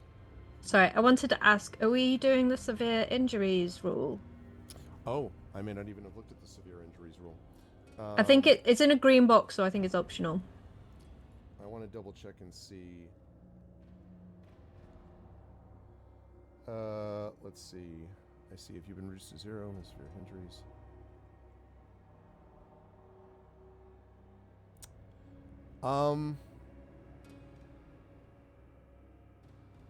No, I'm going to modify that. I don't want that to happen the first time. I think that a second time severe injuries might be an issue. I don't want to happen the first time. So I will say severe injuries are possible if you have been reduced to 0 hit points twice but survived. What page is that? That is the next page over, 51. So I will implement that when we get there. I do remember now seeing that before, but I think I will pass on that. Okay. My weakness is enjoying the interaction between DM and players while listening to all the posts from viewers. Well, then you have been given into your weakness repeatedly. Okay. Bruce, good stuff today. It was good to have Frogor back in the saddle. I was very nervous that we were going to have Frogor out of the saddle, and it was going to be up to Chikor to take over. And the constant tempting of fate being like, so what do you think Chikor's backstory is? Like, wait a minute. Frogor's just right there. And also the sort of irrational continual anger at Toriel for no reason was very funny to me. I am very curious, though, to sort of see what happens now that Frogor has recovered from has gone away from the light. I can't wait to hear about that in our next session. How did you feel about today? Where will the fine folks find you next? Yeah, today was really fun. I think that's something with the Dragonbane system. Like, fights are a lot scarier in Dragonbane than in like D&D, right? Like, one hit or like 2 hits could just be the end. You know, that's really, really. It definitely like feels more threatening to enter fights in this game system, which I think is really cool. So yeah, I had a great time, and I've decided that if Frogor does die, maybe Chitgor will be a Karkan, which is like a cat-like person with bat wings, and then he can come back and be very sad about how everyone's been eating bat Ritos. So he'll come back as like Lord of Vengeance of the Bat Ritos. Lord of Vengeance. I love it. Or she, I should say. Oh, yeah. But yeah, the Fine Folk will find me next, and whichever happens first, either the next Dragonbane session or the next dice roll session. I don't actually know which one's happening first. Oh, and Avcon, I suppose. Yes, and I'm going to talk to the Dragonbane players off stream about trying to get them scheduled for a session during ArvCon. I would love for that to happen. Already told you I can't do it. Oh, that's right. That's right. You did tell me Yeah. that. I'm sorry. I beg your pardon. Yeah. That's right. That's why I hadn't. Okay. Yeah. Sorry. Okay. Never mind. But definitely by the dice roll is a possibility. Admit. And I will just double checking with this. Nobody has increased, by the way, a skill level to 18 yet, right? Yeah. Okay. When you increase the skill level to 18, you gain a new heroic ability. I was looking at that, looking into Robust and what Robust would do for hit points. Anyway, I went down a bit of a rabbit hole. But you will see Bruce definitely coming up soon. Thank you, Bruce. As always, good work today. And we will see you back here for either by the dice roll or Dragonbane. Okay, moving right on up the line. All right, Chuff. Did you participate in the game session today? Yes. Okay. So go ahead and mark. What are you marking, by the way? Under these circumstances, I think it would be good to mark healing. Yeah, which is also what Frogar marked. Also, you got one demon, at least one demon, right? I thought it was 2. You might have gotten 2, so those already got marked. Did you explore a new location? Not really. So, but you did defeat one or more dangerous adversaries, though. Yeah. So go ahead and mark that. What are you going to mark for that one? What did I use for that? Trying to remember if I fired my bow at all or not. I don't think you did. I think you used knives on this one, or you tried to. Yeah. So I'll go with that one. And then, did you overcome an obstacle without using force? You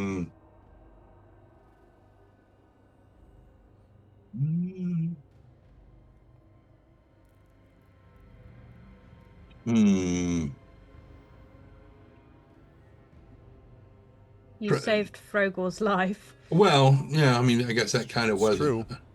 Yeah.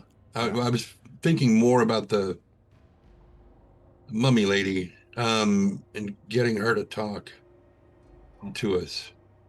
True, but if not that, then definitely I would argue the healing of the, Yeah. We'll go with the Frogor thing. What for that then? I guess I could mark bushcraft for that one. Okay. And did you give into your weakness? No. So go ahead and roll your advancements, please.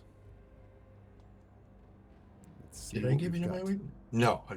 I kind of edged on it a little bit. Yeah, but right. But didn't overcome. Okay. So here we go.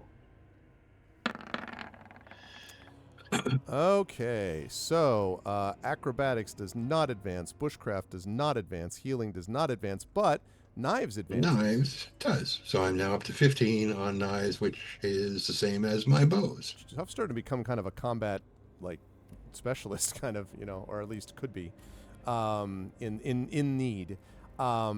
So good stuff again today from Chuff. I love the idea of running away and then being like, What happened? And then coming back. That's what she said to do. Like, are they downstairs again? Like, talking to Toriel about it. And then obviously we started with you facing down the white. You then tried to push past the ghost lady. Then you ended with facing down the ghost lady. And then coming full circle, the circle is complete. You saved Frogor's life after having potentially put Frogor's life at risk in the first place. So there's a lot going on there. Yes. So take all that together. And it was quite an eventful session, I would say.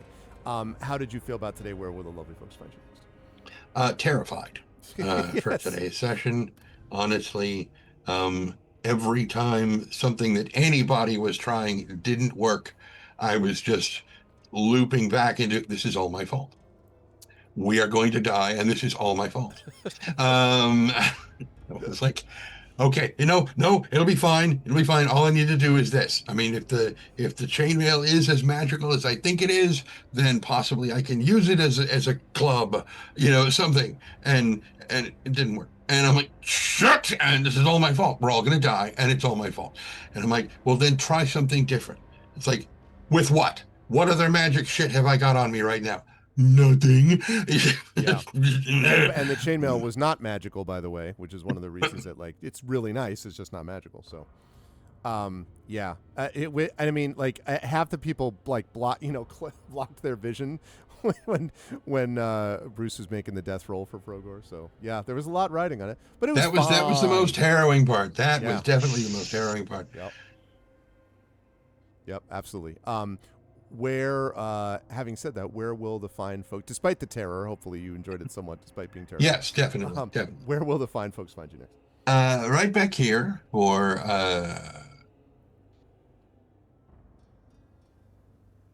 Eberron. Maybe.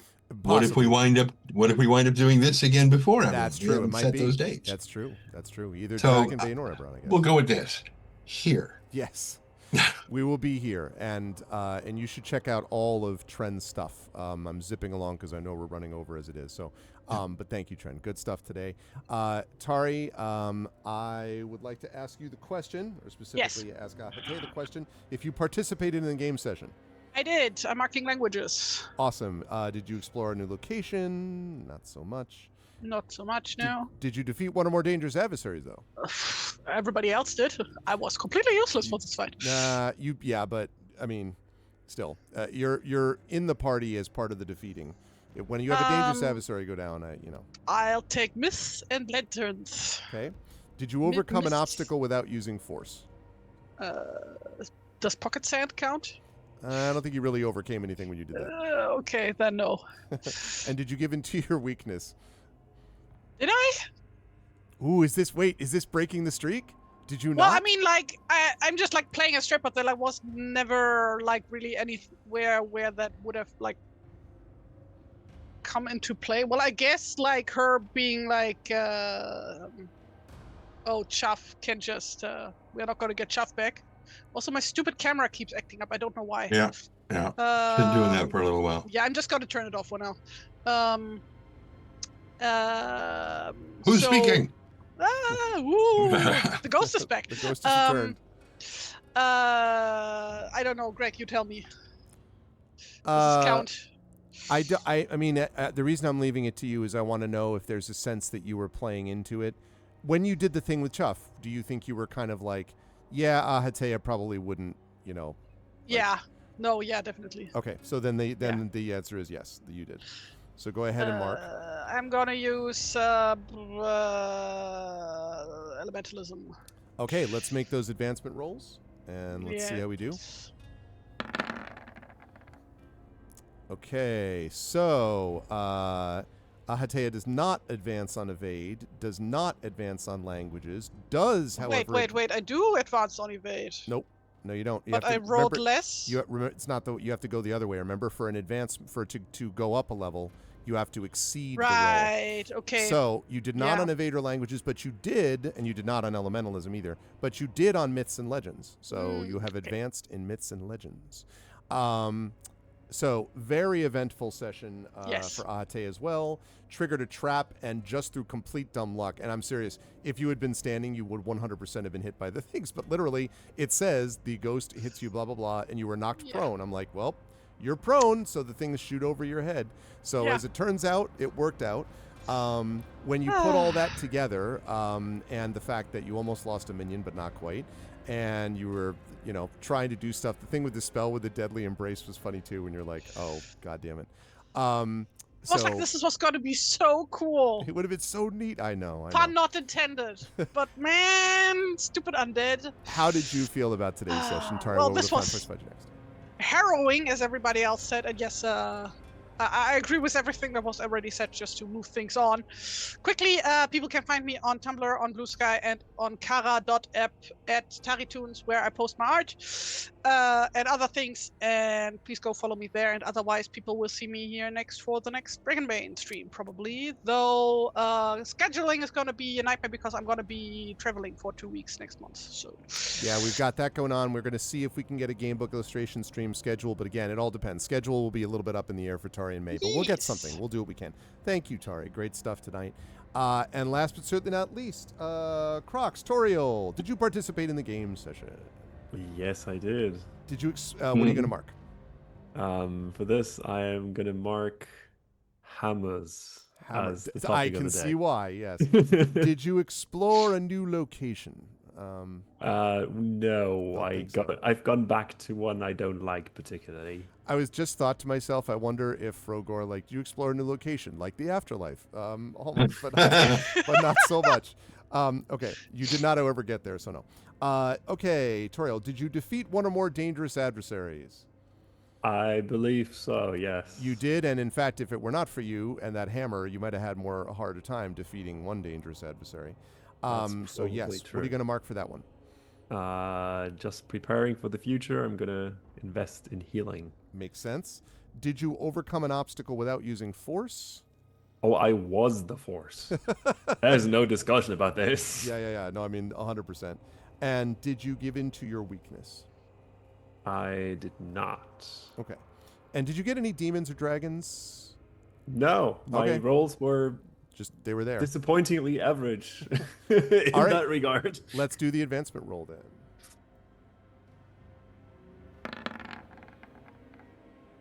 Yes. Okay, yeah. So we get an advancement in healing and an advancement in hammers. All right. So good stuff there.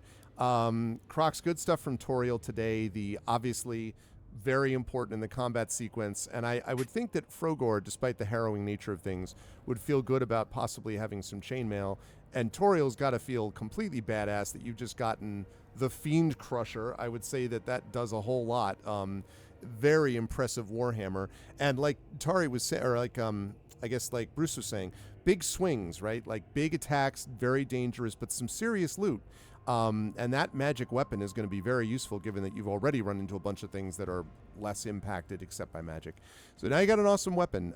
And you've also found, well, you don't know this yet, but your party may have found a piece of the statuette. We'll see if Ahatea shares that. How did you feel? But it was also harrowing for people, as they said. How did you feel about today's session, Crocs? Where will the fine folks find you next? Similarly to my to my comrades here, both both happy and terrified. Because to be fair, I was almost seeing myself as the one getting the death roll treatment first. Yeah, that's true actually. Because you did face the damage of it, and then everyone got kind of slammed. It's a good thing you all took a little bit of a rest, by the way. A bit I of got one. unlucky with the rope as well. Yep. That didn't help. Yep, didn't help. So But- yeah, my ankles have seen some things today, so I assume I'll need a proper rest next time. Yeah, talking about next time, I think you will just catch me around here next time when we play Dragonbane again, and I'm very much looking forward to it. Should be a good time. I really enjoyed everything from this crew today. As you all know, sometimes in these sessions, tabletop sessions, you get more combat. Sometimes you get more role play. Sometimes you get a mix. This was more combat oriented, but for logical reasons. And now there's the aftermath of what they've discovered and where they go next. So also getting everyone rested. But we survived. Hey, we all survived. Chat, can we get some love for the amazing members of the Dragonbane crew? Thank you, as always, to Crocs. Thank you to Tari Tunes. Thank you to Trent Sparks. Thank you to undeveloped Bruce. Good work, crew. You survived. You made it. You lived to tell the tale, and you have a piece of the statuette and some chainmail and an awesome hammer to thank for it. So, good job, everyone, and I'll see you folks next month. Bye Very nice. for now. Bye. Good stuff. Man, yeah, I honestly, I had kind of mentally prepared myself that Frogor was not going to be with us. I was just like, you know what? It just didn't happen. That's it, you know, we all sometimes these things happen, and I was like, I guess that's just what it is. I guess that's where we are. But it turned out that was not to be, and that Frogor did manage to survive it, because that literally one more failure and but Frogor made it. And those things do hit like a truck, and the ghosts in particular are basically only hit by magic, either magical weapons or magical spells or whatever. Firebolt had already been used up by Ahatea. Frost doesn't work on undead creatures. So basically you were looking at Toriel was the main reason they were going to be able to get something done, and they were able to get it done. There's still a little bit of the dungeon, the tomb, the mound, the burial mound, which they could investigate if they wish, but I would also understand if they're just like, we're going to get the hell out of Dodge, we're going to go back to Outskirt before we figure out where we're going next. I could also understand that too. So it was a close one. It was definitely a close one. And I mean, you know, it wasn't like anything was unfair. I did note that I was wearing my GM equals PC squared shirt. And I have on the back of the shirt the "You can certainly try" DM quote. But I know I really, really loved it. And yes, that's right. Oh, right. Affiliateversary. Yeah, thank you, Echo. So it was definitely, at the end of Tyranny of Dragons, we lost Clock, who was Tok, who was the Warforged that Mike was playing. He died in that battle, in the final battle. So we had that. And we've definitely had ones where we had one or two death saves that were made. We've had a couple of times where someone had one death save, and if they rolled, I've had people who have been at 2 death saves several occasions in D&D. And in the Eberron campaign that we've got going, where everyone's at level 19 and they're in the final adventure, the final part of the campaign, it could definitely be that as well. So yeah, I don't know if you remember Echo, where he does the thing where he's like, "Did we win?" You know, that was like, whoa. So yeah, it would have been quite possible that we could have lost more people through the various campaigns, but they managed to get through. And I certainly agree, Dragonbane's combat feels more deadly, and the swings are just bigger swings. And part of it is that it's not easy to build up your hit points, except when your constitution increases, or when you have when you use the heroic ability Robust, which increases your hit points. But the only way to increase Robust, or to get Robust, to get a heroic ability, is to get a skill to 18, which isn't easy, or to have trained with someone that allows you to get a heroic ability in that way. So it means that pretty much these hit points are not going to go up commonly, right? Not often. And so that, armor can go up. Like Frogor is going to be harder to take down this time because of having a armor rating of 4 now. I'm assuming that Bruce is going to use that for Frogor. So that's going to be a little bit better, because it means a lot of that damage will be mitigated, but not every damage is going to be mitigated. Some damage can't be mitigated or dodged or parried or any of these other things. In fact, a lot of these abilities that this creature was using, it was not a standard enemy, it was a monster. So when it like grabs the heart of Frogor, you can't dodge or parry it. Like, it's just there. So it was definitely a thing. But I really enjoyed that a lot. Again, I like the big swings in this context. I think that if I were in a campaign where we were like level 13 and then that would be a whole other sort of ball of wax. But I think this has been great so far, and we've gotten through 6 sessions. They've managed to get through several fights. They've had some good role play sessions out of this, and they've got one part of this dragon statuette. So, that's a good start. We'll see what other stuff is going to happen as well. Yeah, the more armor, and we'll see, right, Crocs, because like how the other armor affects things. Obviously, it affects sneaking, but that may not be. So far, this party is a party which, to avoid hallways full of bugs, decided to go directly through a portcullis by hammering it open, is probably not overly worried about sneaking. I'm just going to say.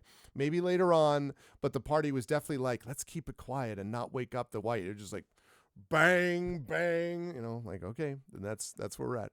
But it was good times here. However, we ran over, and I've got to get ready for my stream at the top of the hour over on GOG.com. And I do want to remind everybody tonight, a couple of big announcements coming up. So first of all, I'm going to be streaming over on GOG.com. It's going to realistically be about 20 minutes. Then I'll be starting more of Evil Land 2 with Pen and Pixels. Then I'll be back on this channel at 9 p.m. Eastern, and there is going to be a big announcement with Zach Clay and myself. You will not want to miss that. That is happening tonight at 9 p.m. Eastern. I understand for those of you for whom that's in the middle of the night that you will find out tomorrow morning when you wake up and you go look at the VOD. But big announcement coming tonight in addition to the Our Vocalist doing more Citizen Sleeper 2. So that is happening this evening. Otherwise, Community D&D is going to be coming at you tomorrow night. So you'll definitely want to be back here for that. And then, hang on a second. Let me just make a quick note for myself, which is I want to make sure that I change the stream title so I can adjust it for Community D&D tomorrow, which will be the last stream it'll be the last tabletop stream, I should say, of the month. And then on Thursday, I will be playing some Tactical Breach Wizards to wrap up the streaming month of April. What's up, Tilted? Yes, the session went well. The session went very well. It was very close to... We almost lost Frogor, Bruce's character. Literally was rolling a death save, and if they failed the death save, they were dead. So it was a very close thing, but they managed to get through it. They managed to survive and defeat the deadly white and defeat the ghost that was protecting the white. And they got a badass magical warhammer, and they got some awesome chainmail, and they got a piece of the dragon statuette they were looking for. So it worked out, but it was definitely touch and go. Yeah, it was there was some serious tension going on, but it was good times. But you'll see Tilted and the rest of the Community D&D crew tomorrow, and then, as I say, Thursday for the final stream of the month, in which I will be playing Tactical Breach Wizards. Otherwise, though, if you like what you saw and heard today, I hope you will follow the channel. I hope you will check out my YouTube, and please follow me over there. Subscribe over there. It's free for you to do that, but really helps us out and gives you access to new content. That's !ArvTube. Blue Skies, !ArvSky, my microblogging platform of choice. Website for this, arvaneleron.com. Financially, !ArvShop, that's the merchandise area. !ArvTrayon, trying to build that up into triple digits where you can get cool stuff for yourself and build the channel as well. Also, subscribing to the channel gets you those custom sub badges and emotes to use here, there, and everywhere across Twitch. There are several of you who took advantage of that today, so thank you for that. On the publishing front, !Icarus, my graphic novel from Athos Arts. I should also say thanks to everyone who did all the inspirations today, because they needed all of them, let me tell you. Library is my Tales and Tomes, The Forbidden Library, my 5e adventure and sourcebook from Alligator Alley Entertainment. Greyshade, that is my Greyshade IP, Greyshade Renegade and Heretic, the Grey Assassin trilogy from Athos Arts. You can, award-winning, critically acclaimed. You can also get the audiobooks of Greyshade Renegade and Heretic at that link, done by our very own Trent Sparks. And you can pre-order the tabletop role-playing game of Greyshade from our very own Brandon O'Brien, coming out from Alligator Alley soon. So please do that as well. And otherwise, as always, BLM, Black Lives Matter, important to affirm and assert the significance and importance of Black lives. Help Now, that's the World Health Organization page on suicide prevention. Important to reach out to others when you need help and reach out to others when they need help as well. And Ukraine, UKRAINE, to help the people of Ukraine as they continue to fight back against an illegal and illegitimate war bravely, and they are winning, albeit slowly, but bravely and with courage, and we send the message we'll do so for others in that situation in the future. And on the subject of bravery, special love, thanks, care, and so on as well to the people of Minnesota and specifically Minneapolis as they continue to fight against federal occupation. They too are winning that battle slowly, and we are inspired by the battles that these good people put forward every day. It's making a big difference. Keep it up, and thank you.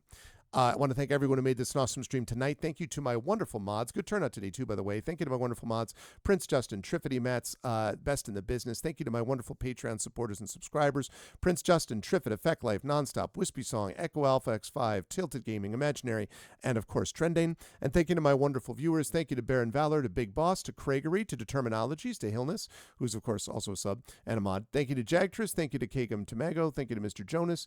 Thank you to Reagan. Thank you to R.S. Orden.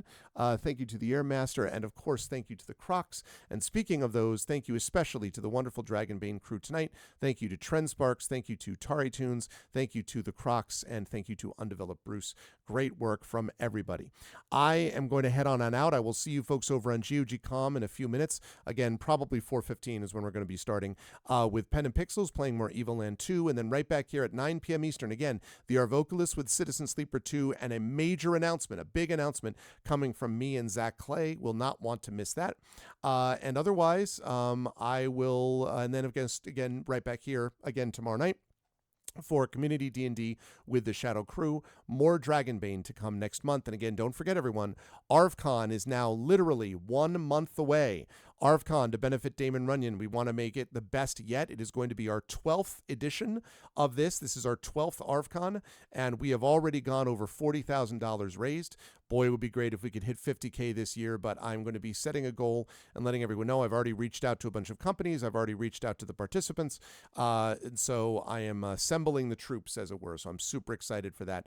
And yeah, it's going to be good times. Like I said, make sure you're here tonight for this announcement because there may be some connection to this as well. But that's going to do it for me. I got to head on over and get ready for GOG. Thank you everyone for being here. Thank you to my wonderful Dragonbane crew. Thank you to everybody. And I'll see you folks soon over at GOG.com. And then back here at 9 p.m. tonight for the big announcement and the Arvocalis with Citizen Sleeper 2. Until then, everyone, please be good to each other and have a good day.